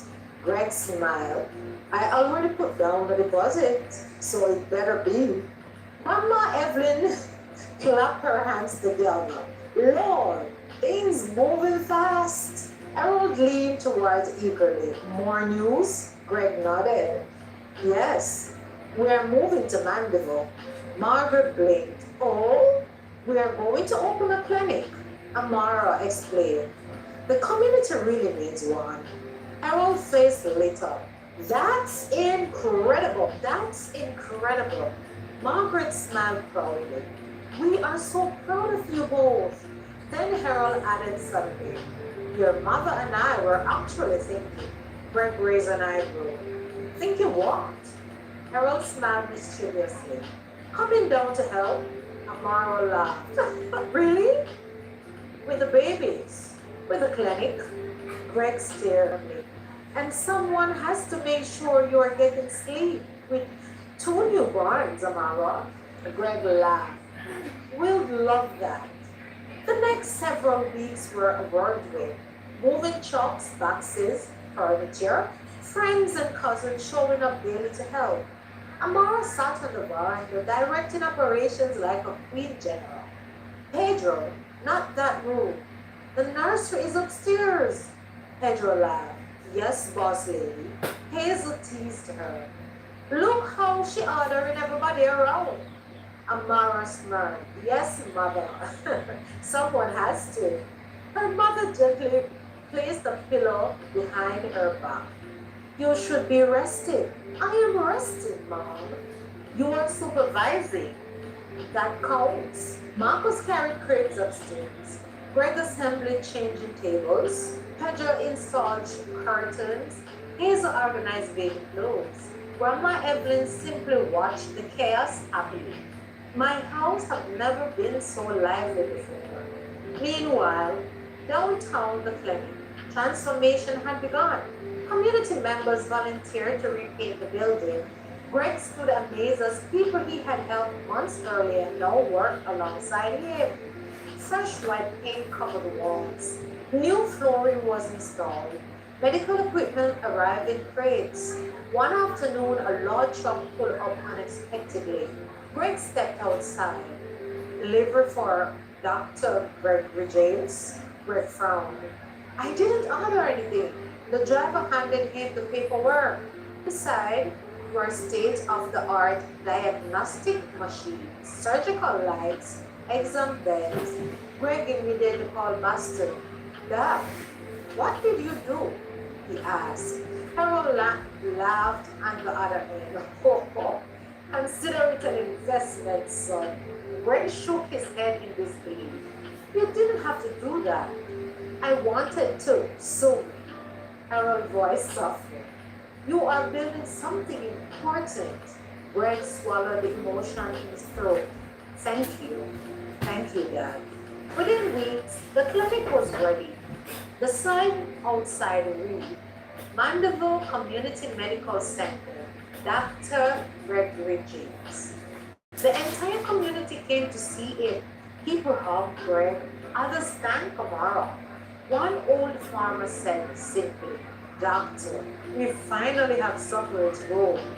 Back at the mansion, the nursery was complete. Two cribs, soft blankets, tiny clothes folded neatly. Amara stood in the doorway one evening, breathing slowly. Greg wrapped his arms around her from behind. Are you okay? She nodded. I think so. Then suddenly she froze. Greg noticed immediately what it is. Amara's hand gripped his arm. Greg! As water gushed, her voice trembled. I think, she inhaled sharply. I am feeling something. Greg, doctor, instinct switched on instantly. Hey, she nodded slowly. Not strong, but another wave came. Her face tightened. Greg looked at the clock, then at her, then at the bag waiting beside the crib. All right, he said it calmly. It's time. Suddenly the house exploded into motion. Hazel shouted from downstairs, where's the hospital bag? Pedro ran through the hallway. Which car are we taking? Grandma Evelyn prayed loudly. Jesus, guide them safely. Marcus reached frantically, searched frantically. Who moved the keys? But Greg remained steady. He grabbed the bag, held Tamara carefully down the stairs. Easy. Breathe. Just breathe, my love. Another contraction hit. Amara squeezed his hand. They're coming! Greg opened the car door. I know. The engine started. The headlights cut through the quiet underground night. And within minutes, they were speeding towards a clinic where a new chapter of their lives was about to begin. Chapter 65. Between breath and prayer. The driver from the mansion to the clinic felt the drive from the mansion to the clinic felt both fast and endless. The cool Mandeville night air rushed past the windows as Greg drove with steady focus, one hand gripping the steering wheel, the other rustling gently over Amara's hand. Whenever another contraction passed, breathe with me, he said calmly. Amara nodded, sweat already forming across her forehead. I am breathing, I am breathing. Not a wave of pain tightened across her stomach, and she squeezed his hand. Greg, they are really coming. I know, he said softly. The clinic lights appear ahead like a quiet beacon in the night. By the time they pulled up, Harold was already at the entrance, pulling the door open. We are ready, he said calmly. Fred helped Amara through the car and guided her inside. Despite the urgency, the clinic felt strangely peaceful. Everything they had worked so hard to build now becoming the place where their children would enter the world. Fred washed his hands quickly but thoroughly at the surgical sink. His father stood beside him, trying or tying a mask. You, you steady? Harold asked quietly. Greg nodded. I have to be. He dried his hands and turned towards the delivery room where Amara was already positioned. She looked at him immediately. Dr. James, she teased weakly. Greg smiled behind the mask. Mrs. James. He moved beside her. You ready to meet our babies? She squeezed his hand. I have been ready for 9 months now. Another contraction hit. Amara cried out softly, gripping the side of the bed. Greg shifted instantly into full medical focus. You're right. Here we go. The room was quiet, except for Amara's breathing and Greg's calm instruction. Push when I say push. Outside the room, the waiting area was filled with anxious family members. Hazel clutched a small Bible in her hands. Pedro paced slowly across the floor. Marcus leaned forward into his chair. Grandma Evelyn sat quietly, her eyes closed. Oh yes, we know she was praying. Her lips moved slowly. Lord, guide their hands. Greg's voice remained steady. All right, Amara. One more push for me, my love. She pushed with everything she had. A moment later, a cry pierced the room, strong, loud, beautiful. Greg lifted the tiny newborn carefully. A boy, he said softly. Amara's eyes filled with tears. John. Yes, John. Greg smiled warmly. Hello, dear John. I am your father. The baby's cry echoed through the clinic. In the waiting room, everyone jumped. Hazel covered her mouth. That's the baby. Pedro laughed with relief. Oh, praise God. Grandma Evelyn whispered softly. Oh, thank you, Lord Jesus. Inside the delivery room, baby John was quickly cleansed and rocked before being placed briefly in Amara's arms. She stared down at him in wonder. Hi, my little king. Greg kissed her forehead. You did amazing. But before the moment could settle, Greg's attention shifted. Something wasn't right. He glanced back towards the delivery area. The second baby had not yet moved into proper position. His expression tightened slightly. What is it? What is it? Amara asked, immediately worried. Just hold John for a moment. He checked again. Then his voice became quieter. The second baby is breached. Amara's eyes widened slightly. That means, I don't have a clue what that means. The baby is positioned feet first. A more difficult delivery. Greg remained calm. But inside, his mind was racing through every possibility outside the room. Harold stepped in after seeing Greg sick. What's the situation? He asked quietly. Second twin is breech, Greg replied. Harold nodded slowly. You thinking C-section? Greg hesitated. Possibly. Amara watched them both carefully. Greg, he stepped back to her side. You're okay? He reassured her. But the baby? He placed a hand gently on her shoulder. We're going to do everything right. Another contraction hit. Amara gasped. Greg quickly assessed again. The baby had shifted slightly, but not enough. His heart pounded harder than he thought. Anyone see? He was a doctor, but he was also a husband and the father. Outside, Harold quietly informed the family. The second baby is breached. Hazel's face dropped. Pedro stopped pacing. Marcus whispered, is that dangerous? Grandma Evelyn stood slowly. Then she raised her voice gently. Everybody prayed. They formed a quiet circle in the waiting room. Hands joined. Heads bowed. Father God, Grandma Evelyn began slowly. You brought them through the storm. Now, bring the baby safely into the world. In the delivery room, Greg spoke softly to Amara.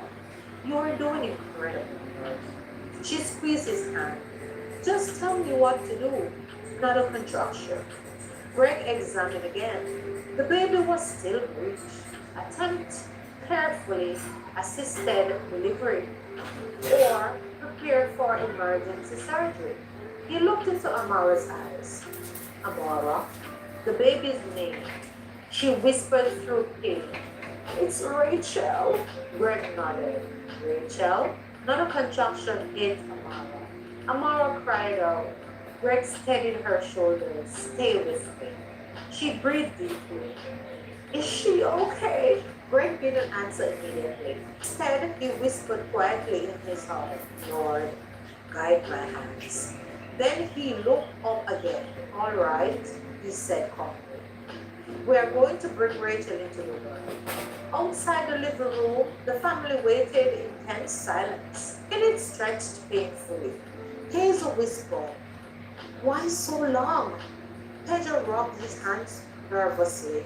Marcus steered towards the door. Grandma Evelyn remained calm. She's coming? Beside the delivery room, the tension grew heavier. Greg focused intensely. Amora, I need one more push. She pushed with every ounce of strength she had left, but Rachel had not yet emerged. Greg glanced briefly at Harold. The moment hung in the air, and outside the family continued to pray. Chapter 66. The waiting room felt like time itself had slowed. Hazel continued flipping through her Bible pages nervously. Pedro stood near the window, staring into the dark night outside. Marcus whispered quietly, why hasn't the second baby cried yet? Grandma Evelyn sat calmly with her hands folded. Patience, she said, softly but with authority. But even she felt the weight of the moment pressing against her heart. Inside the delivery room, the tension had deepened. Amara was exhausted, to say the least. Greg's focus had sharpened to a razor edge. Every moment had to be exact. Rachel was still breached, but she had begun to descend slowly. Amara, Greg said firmly but gently, I need one more push. She nodded weakly. I am trying. Harold watched carefully. Beside him, Greg adjusted his grip carefully. Good, good. Another contraction came. Amara pushed again. Greg worked carefully, guided the baby. For a long moment, nothing happened. And then suddenly, movement. Greg felt the baby shift. His voice lifted slightly. That's it. That is it. Amara cried out with effort. Oh, oh. Then, a tiny cry, soft but real. Greg exhaled a hushed breath. He hadn't realized he was holding. Rachel was finally free. He lifted the newborn carefully. A girl, he said quietly. Harold smiled beneath his mask. She's breathing. Greg cleansed the baby gently before placing her beside Amara. She's perfect. Amara stared through tears. My Rachel. Outside the delivery room, the cry echoed through the hallway. Hazel jumped from her seat. That's the second baby. Pedro laughed loudly. Ha ha ha! Two babies. Marcus threw his hands in the air. Yes! Grandma Evelyn closed her eyes and whispered, Thank you, Lord Jesus. Moments later, Greg stepped out of the delivery room. His face looked tired but peaceful. The entire family rushed towards him. Hazel grabbed his arms. Greg! He smiled. Too healthy, baby. Pedro clapped him on the back. You did it, my boy.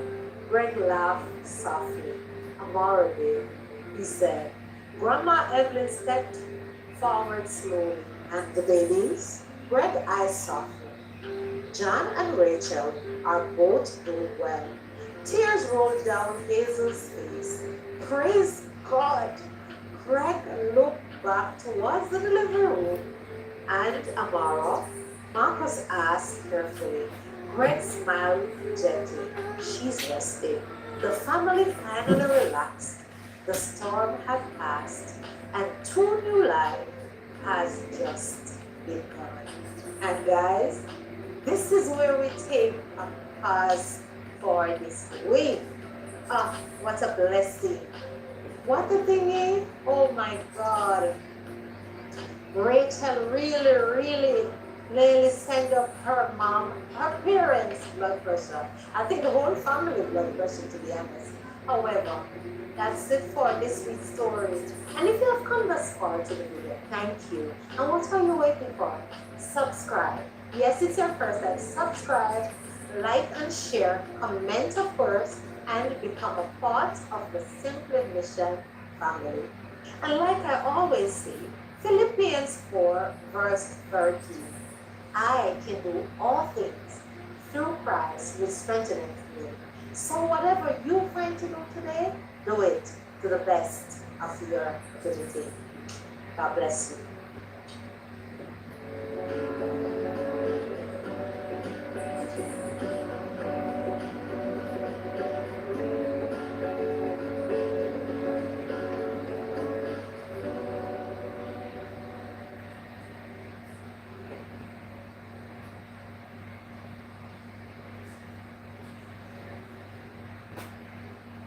Not even in the early mornings when Pauline would rise before dawn. Hey guys, welcome to my channel, Simply No, Mission. actually, Happy Monday. after that, when the girls would be buried in homework, and Shepard would knock in his recliner of the church.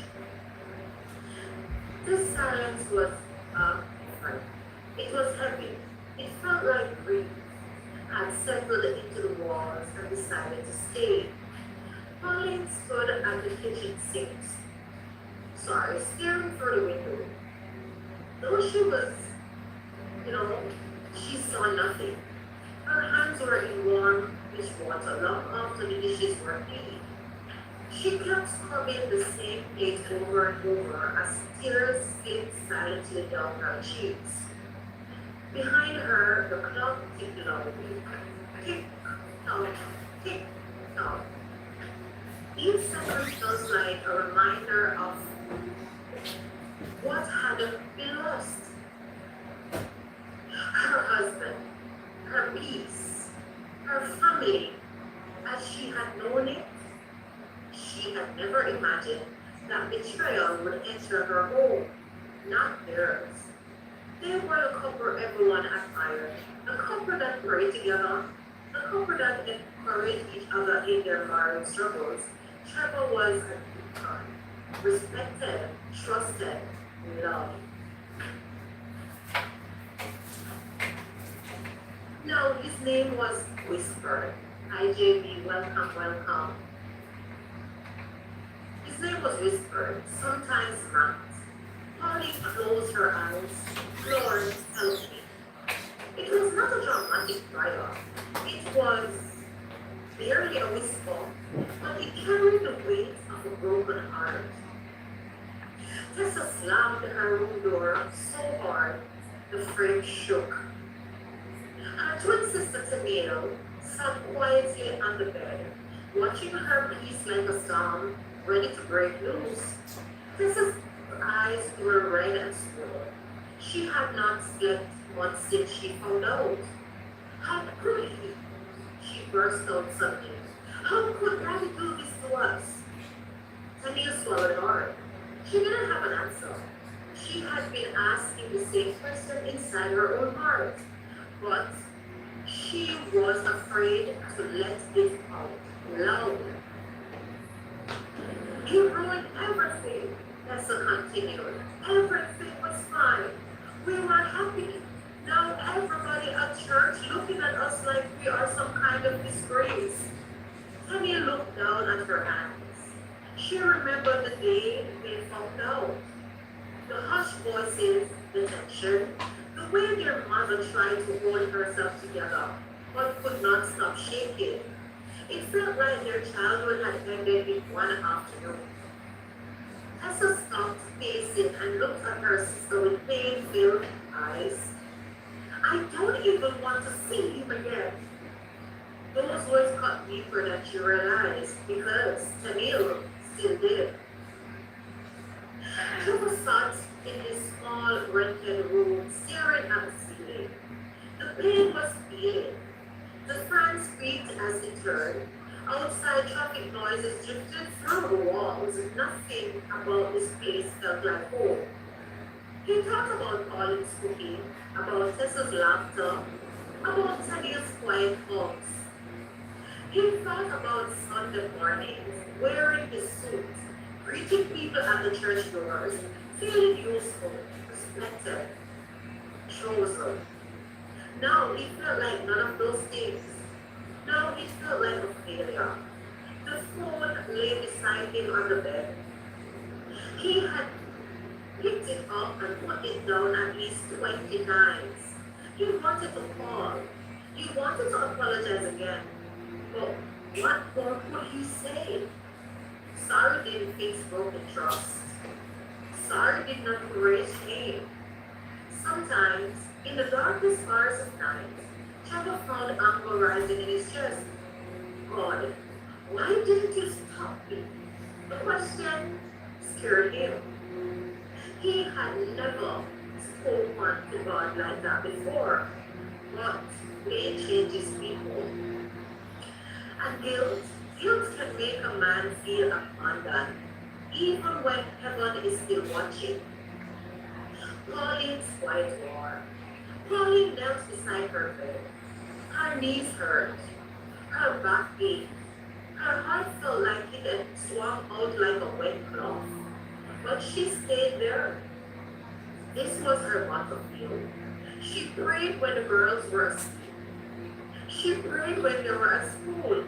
She prayed when her voice trembled and when words would not come. Lord, I forgive him. Saying it did not make the pain disappear. No, but it kept bitterness from growing roots. She was not ready to embrace Trevor. No, not ready. To pretend everything was fine. Fine. Forgiveness. She was learning. Was not the same as restoration. Restoration would take time. Trust would take evidence. Healing would take God. Still, she cooked extra food sometimes. Still, she left the plate covered on the stove. Still, when Trevor knocked during the day, she opened the door.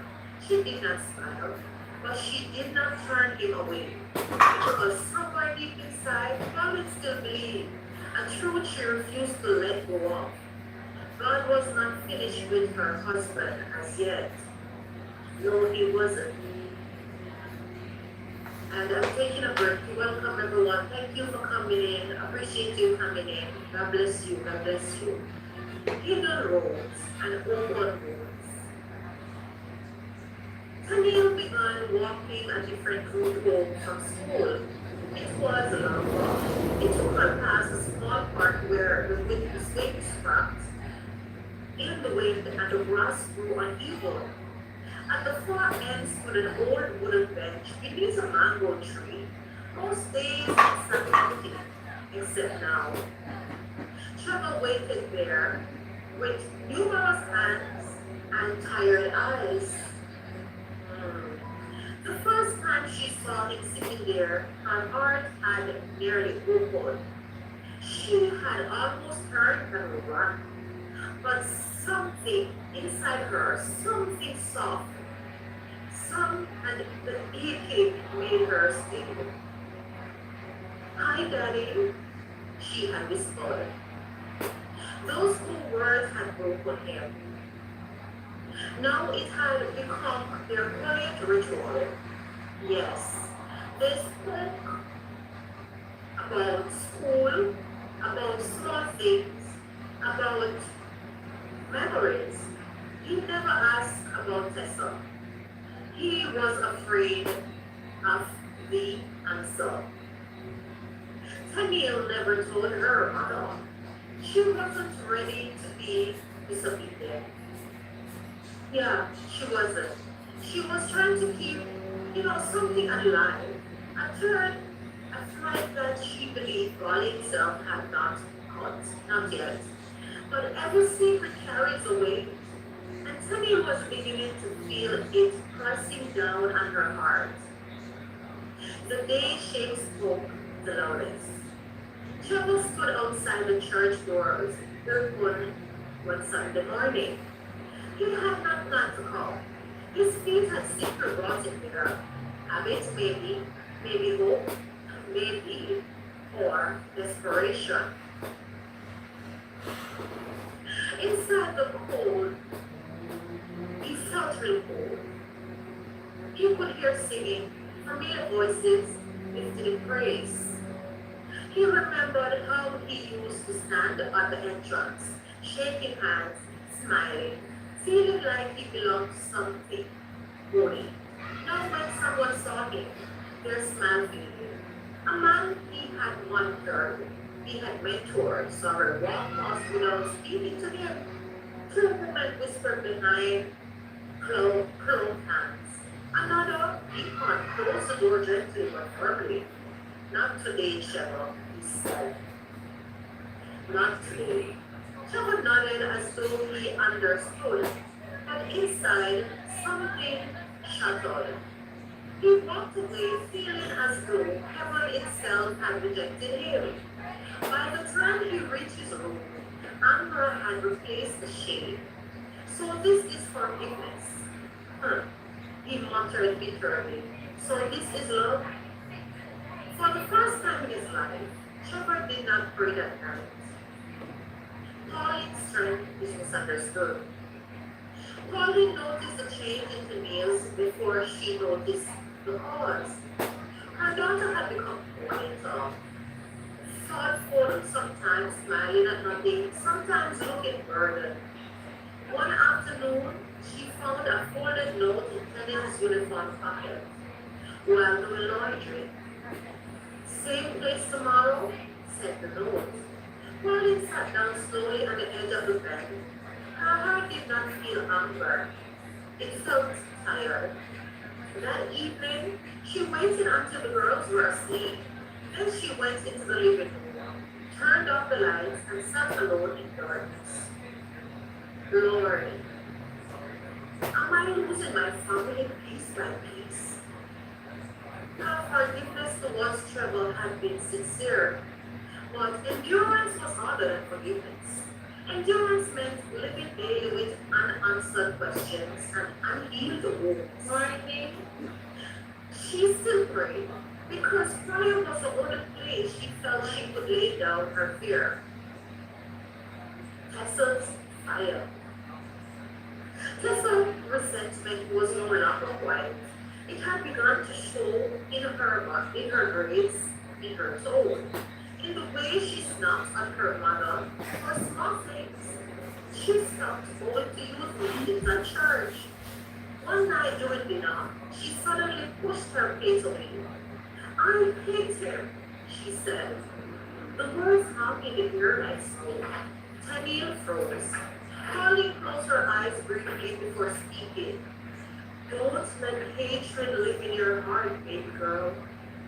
He didn't think about my heart when he treated me, Tessa shouted. The pain behind her anger was raw and real. For Tessa, betrayal had destroyed safety. It had written every good memory with suspension. She no longer trusted easily, and she was not ready to forgive. A man wrestling with himself.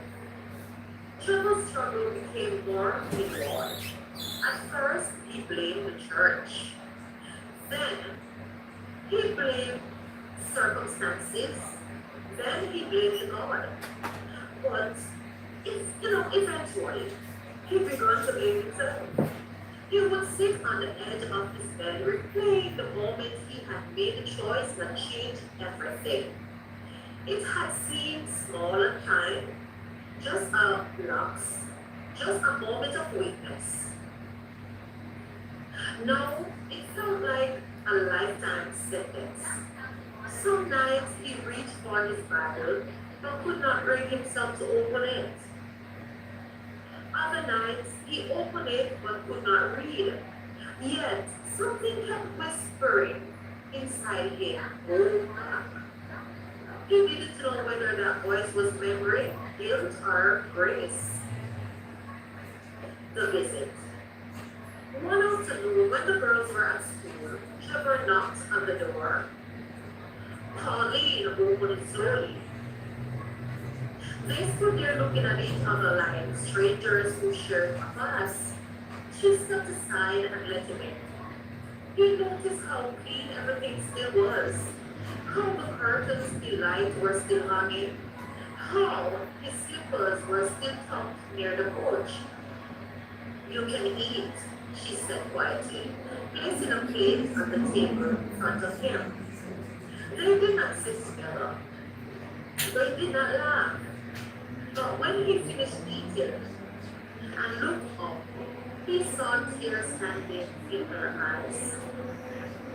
"Trevor," she said, her voice steady, "but first, if you want this family again, you must become a different man entirely." Those words followed him long after he left.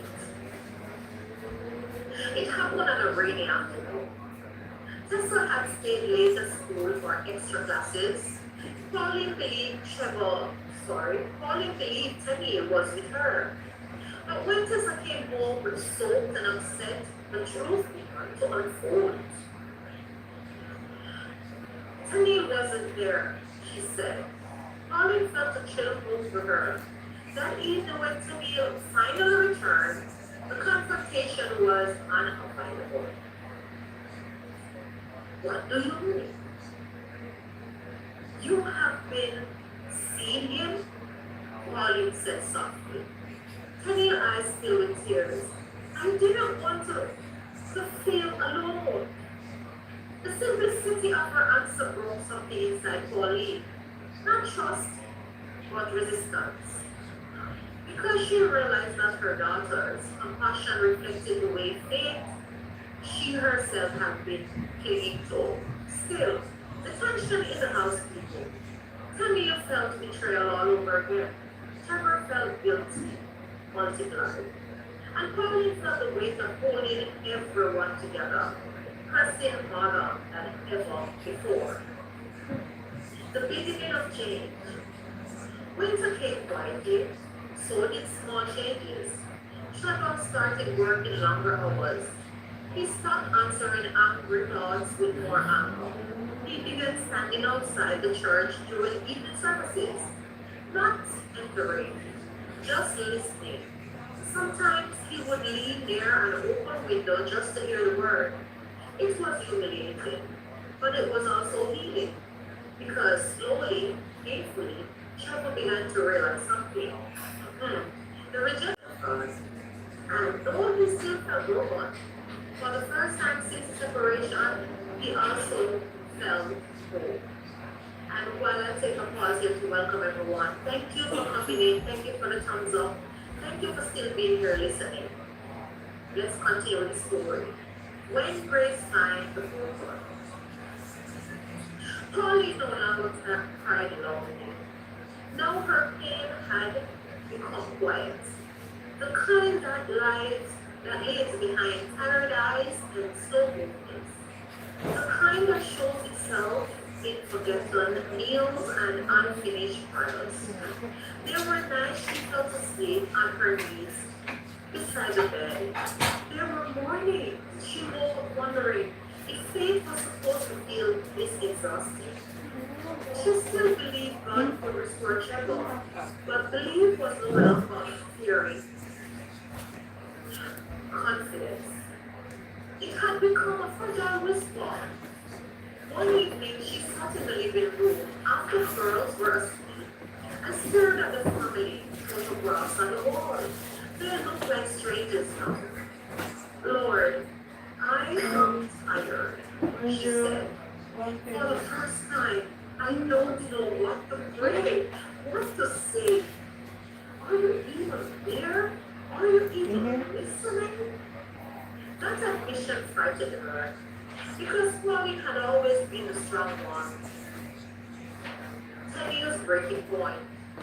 Teddy's secret strength finally began to crack.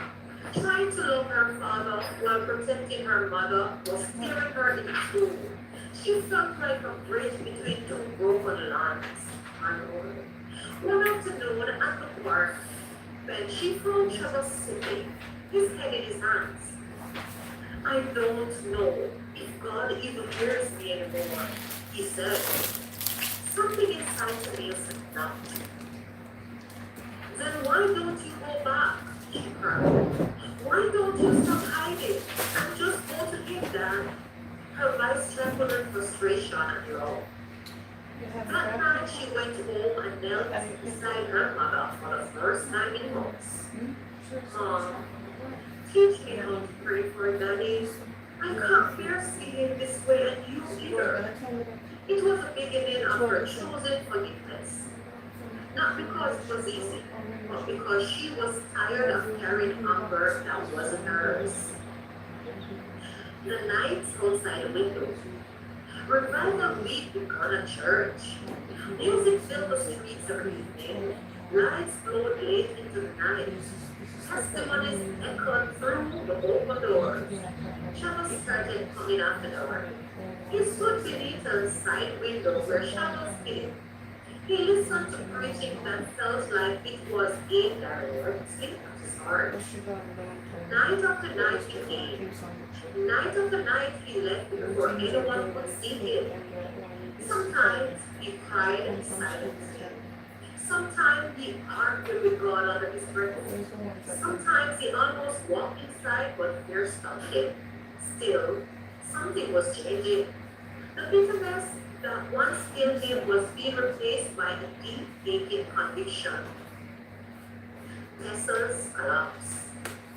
Tessa's anger finally reached its breaking point. She could not hold it any longer. She had built walls so high around her heart that even love could not get through. But walls cannot hold forever. One afternoon at school, she got into a fight when another student mocked her family situation. She came home shaking with rage and shame. Pauline held her while she sobbed like a little girl again. I just want things to be normal. Is that too hard to ask? Tessa whispered through tears. For the first time, she allowed herself to admit she missed her father, though she felt such resentment towards him. That night, she stood at her bedroom window and prayed a prayer she never thought she could say. God, help me forgive my dad. Help me. I know I once loved him. I'm not even sure if I do anymore. The final night. The last night of revival felt different. The church was full. The atmosphere was thick with expectation. Trevor stood outside the window like always, but this time his heart was pumping as hard. His heart was pounding so hard he thought he might faint. Inside, while he was at the altar praying with someone, Tennille and Tessa stood nearby. The preacher spoke about the prodigal son, about mercy, about coming home. Trevor could not take it anymore. He pushed the door open. Every head turned. With hope, for a moment he almost ran. But when he saw Molly, she looked at him, locking eyes.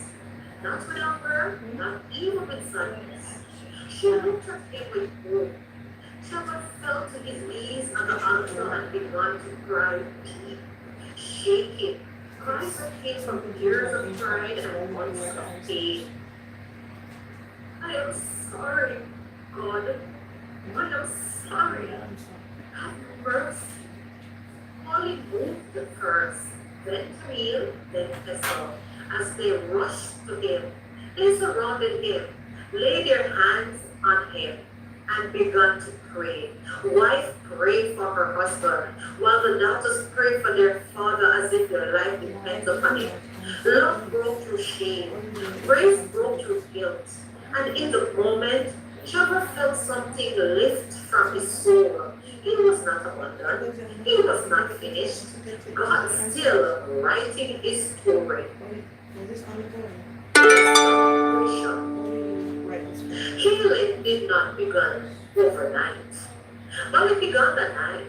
Trevor returned home early. Trust was rebuilt step by step.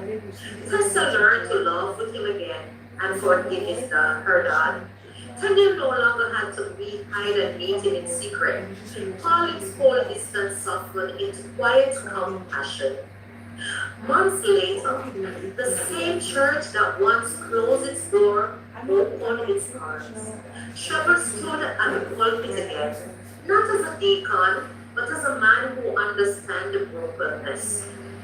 His testimony drew people who felt hopeless. His pain became his purpose. And Pauline would sometimes watch him from the front row and whisper, Lord, thank you for finishing what you have started. And yes, guys, that is our short story for this morning. And if you have reached us far, listening and everything, thank you. I do appreciate you for being here. And I want to take the time to say, what's that? Gazinche, welcome, welcome. And JB, bless you for being here. Bless everyone that are here. Now, the essence and the moral of the story. You know, mistake can destroy reasons, seasons, but they do not have to destroy your destiny. Yeah. Forgiveness is painful, slow, and costly, but powerful. Church hurt can wound deeply, yet God's grace reaches deeper. Your prayer works even when one praying feels weak. Families can survive betrayal when faith remains alive. Redemption is not instant, it is a journey. And you know, that is really the moral of the story today. And in closing, you know, I just want to say today to remind everybody that failure is not final. It doesn't matter what you're facing, it doesn't matter what you're going through. You are most welcome. Go and enjoy the rest of your weekend. Yes, JB, soon I'll do so. Right? So, yeah. So, you know, failure, it is not final, guys. So, it doesn't matter what your situation is today, it doesn't matter what you have done. You know, like Trevor's story, it is not just about a man who made a mistake. It is about what happens when man refuses to give up. It is about what happens when prayer continues, even when the heart is tired. And the story is about what happens when people stand its ground in the middle of pain. We know that there are many, you know, maybe many persons that will watch this video after. Maybe some are here today who are watching this live. You may feel like, I feel like Trevor in the story. You feel rejection, we all do sometimes. and you may feel ashamed, depending on what we may have done or what they have done to us, and we have to face it. So, we feel like people we have, there are people sometimes that may have written you off, yeah. But I came to tell you today that people may lose, closed doors, and you may lose some best friends, but God still opened them. And there are some persons that may be here today who are like Molly, Trevor's wife. You are going through these things. You are carrying the weight of disappointment. You're fighting silent battles. You are praying prayers that feel like they are gone unanswered. Welcome, But do everyone. not give up. Welcome. Yeah, your endurance has come. Sometimes in life, we may never know where we go through these things. And if you're a person that have a family, maybe going through something similar, just like Tessa in the story, her hurt was turned into anger. Trust had been shattered, but healing is possible. Some of you, like Tamia, maybe her twin sister, you are standing in a gap. Maybe you are the peacemaker.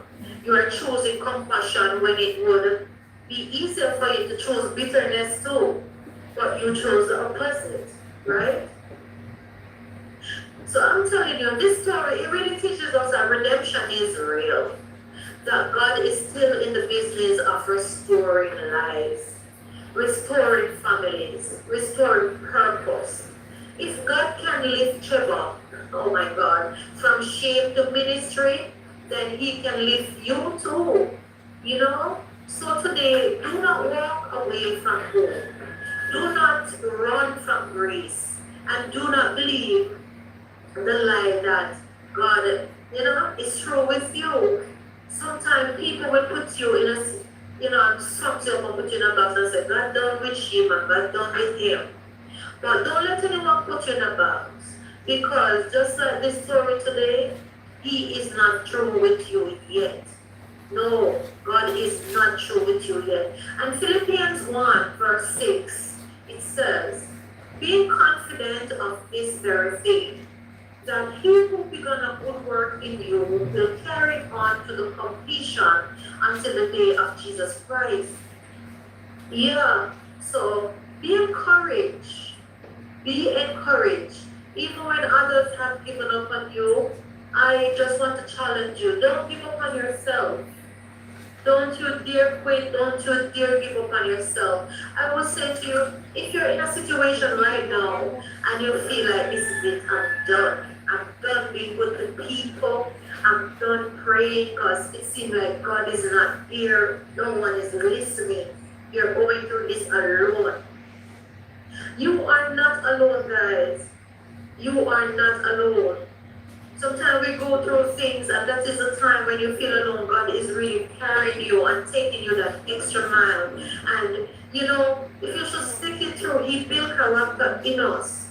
As Philippians 1 verse 6 said, please just listen to it and use it today to comfort your heart, whatever you're going through. Be confident of this very thing, that He which began a good work in you will carry it on to the end. Right? It will carry it on to the completion until the day of Jesus Christ. So don't give up on God. He starts something good in you, He's going to finish it. But we all go through things from time to time, and though some situations seem like they come to break us, to utterly wipe us out, just stand firm. And when you don't know what to do, and you seem like you have no one to call, stand firm. Take off your shoes.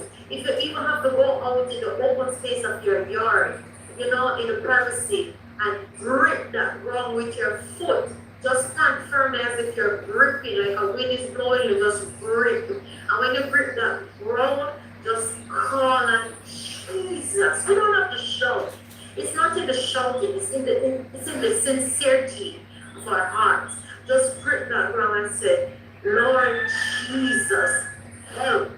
With every ounce of energy that you have in you, guys, and I guarantee you that He will send help. He will send an answer. because God have ways that we know not of. After all, He is God. So, be encouraged. Be encouraged. And one of the things is that some of us, we are too quick. We are too quick to give up on ourselves. Much too quick to call it, quits. Do you understand? And we all know, and if you don't know, you will find out. Life is not without its trials, it's not without its troubles. You understand? And yes, you can say that in the story, Trevor's struggle came because of his infidelity. But everybody is facing trials and it comes in different form. So to be honest, it really is what is our weakness. Our common enemy, he will attack us according to what our weakness is. And that's why, never us exalt ourselves on people. Because we don't know what tomorrow may bring for us. We don't know what our trial may be tomorrow and how we may fail. You understand? And though we may fail, like Trevor, the key thing is not to stay down there. It's not to give up. The key thing, even, is to talk to the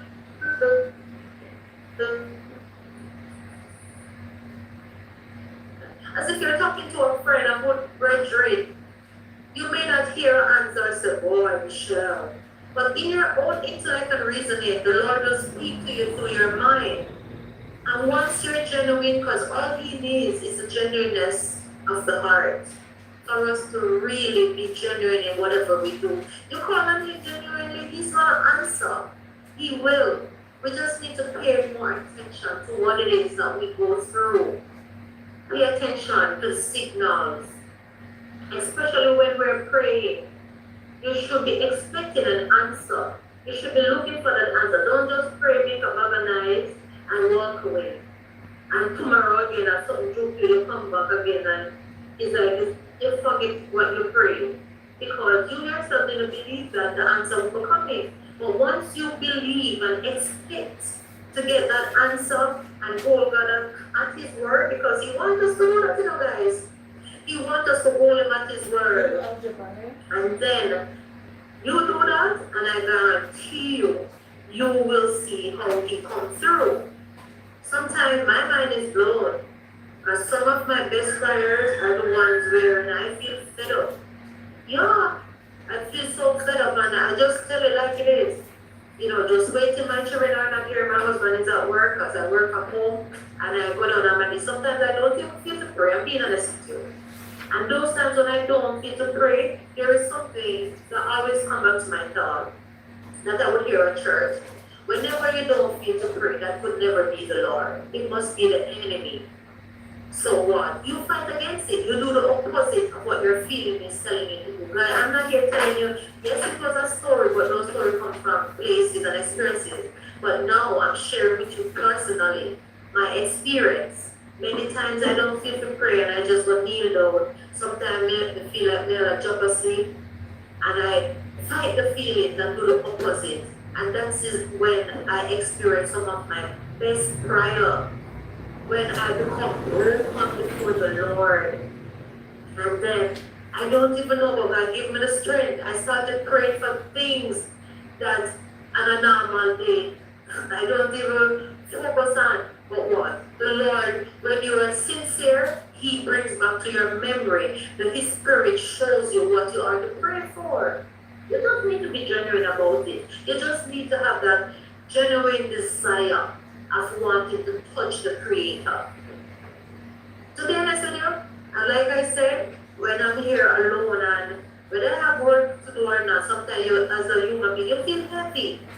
You just feel bumped down and you cannot tell why and out of sort. And those are sometimes when I have a lot of stuff to do, and my mind I tell me, why you can't pray now, you have this to do, and I don't feel like praying, this. I don't feel free, but what? I remember that those are not the feelings that come from the Creator, so it must come from the enemy. So I just fight how I'm feeling, go down, Guys, sometimes I can't find the word too because I become so broken. It's as if you haven't seen your father or your mother for a long time and you just got empty out everything that you're feeling. And when you do that genuinely, when you get up off your knees, you find this newfound strength, this newfound energy, and you just feel loved. You just feel love. You just feel a peace on the inside. But the key thing is to find, as the Bible says, find your closet. When you go to pray, you should shut into your closet. Is it a literal closet? Not really. But it means that in the privacy between you and God, where there are not distractions. It's not for you to be shouting on your voice for other people to hear. No, that's rubbish. That is rubbish. It's between you and God. The world don't have to hear what you're praying about. There's time and place for everything. But just ensure that it's genuine, it's coming from the heart, and you will be encouraged, you will be lifted. And I mean, that's when the answers, you get your answers. Sometimes even as you get up off the things within the day, I have experienced that, was it Wednesday? It was Thursday. Yeah, I feel bumped down about something, and I didn't get up out of bed. I was still in bed, and I was lying down and praying. I couldn't find the words, I'm being honest. I felt really torn inside, and I just laid there on my back, and I was praying in my mind because, I couldn't utter the words. I couldn't know if that makes sense to anyone here, but the words just weren't coming, but my mind was busy. I was praying in my mind, and I remember I saw something, a video where a lady was saying, when you get up, you should command your morning. Thank you for being here, guys. Remember to thumbs up the live. Thank you. Liking the live is free. Yeah, the lady was saying, command your morning when you get up. And when I was lying down, I started to find the energy, and I started to command my mind. I started to whisper that I am blessed when I come and when I go. My family be blessed when we come and when we go. And the stuff that I felt, thank you for the thumbs up. I felt bumped down about. I started to rebuke it and say, I bind this in the name of Jesus. It shall not be named amongst them, my family. And there was a issue where there's something that my daughter needed to happen. And it's not my story to tell, that part of it is hers. Yeah. And I just started to declare it. Yes, guys. Not loudly, but you don't have to show it. It's between you and God. And I just started to declare it, guys, Thursday morning.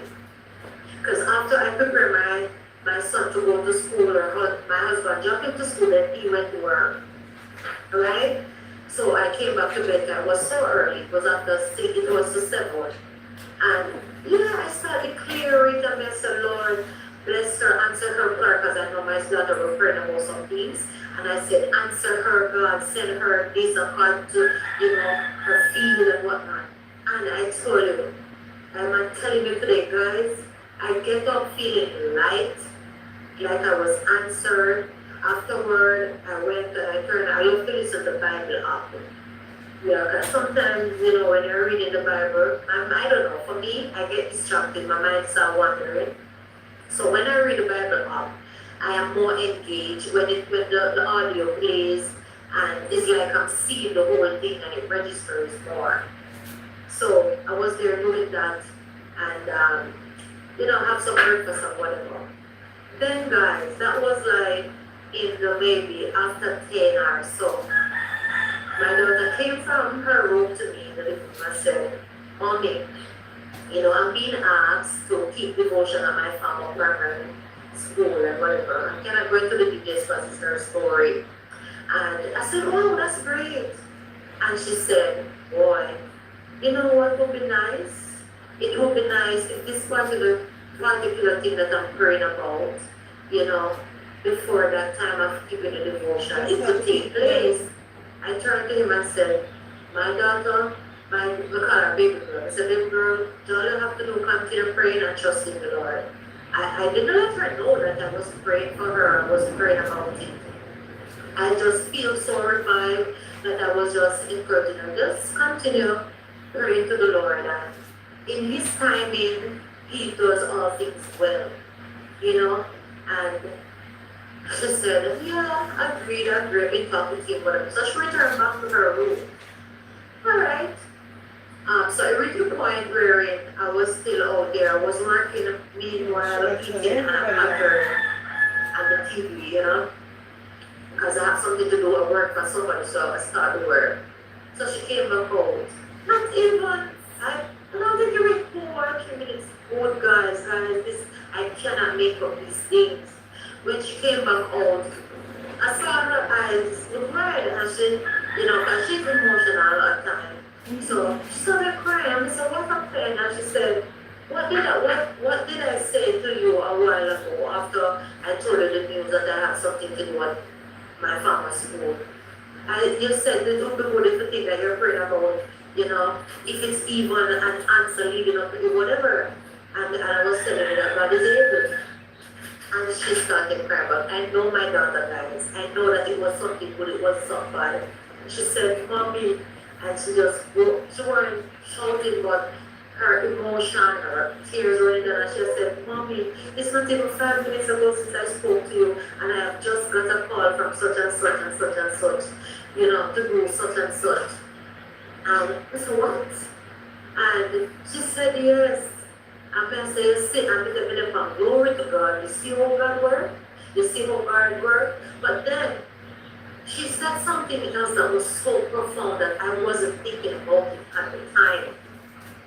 She said, you remember the person that called me this morning, he is the person when I graduated from high school, somebody told me to reach out to him because he is her former teacher from primary school, one of her former math teacher. And yeah, the man reached out back to her on Thursday and said, I want you to do this. That same man was the man who told her to apply for the scholarship at the beginning of university.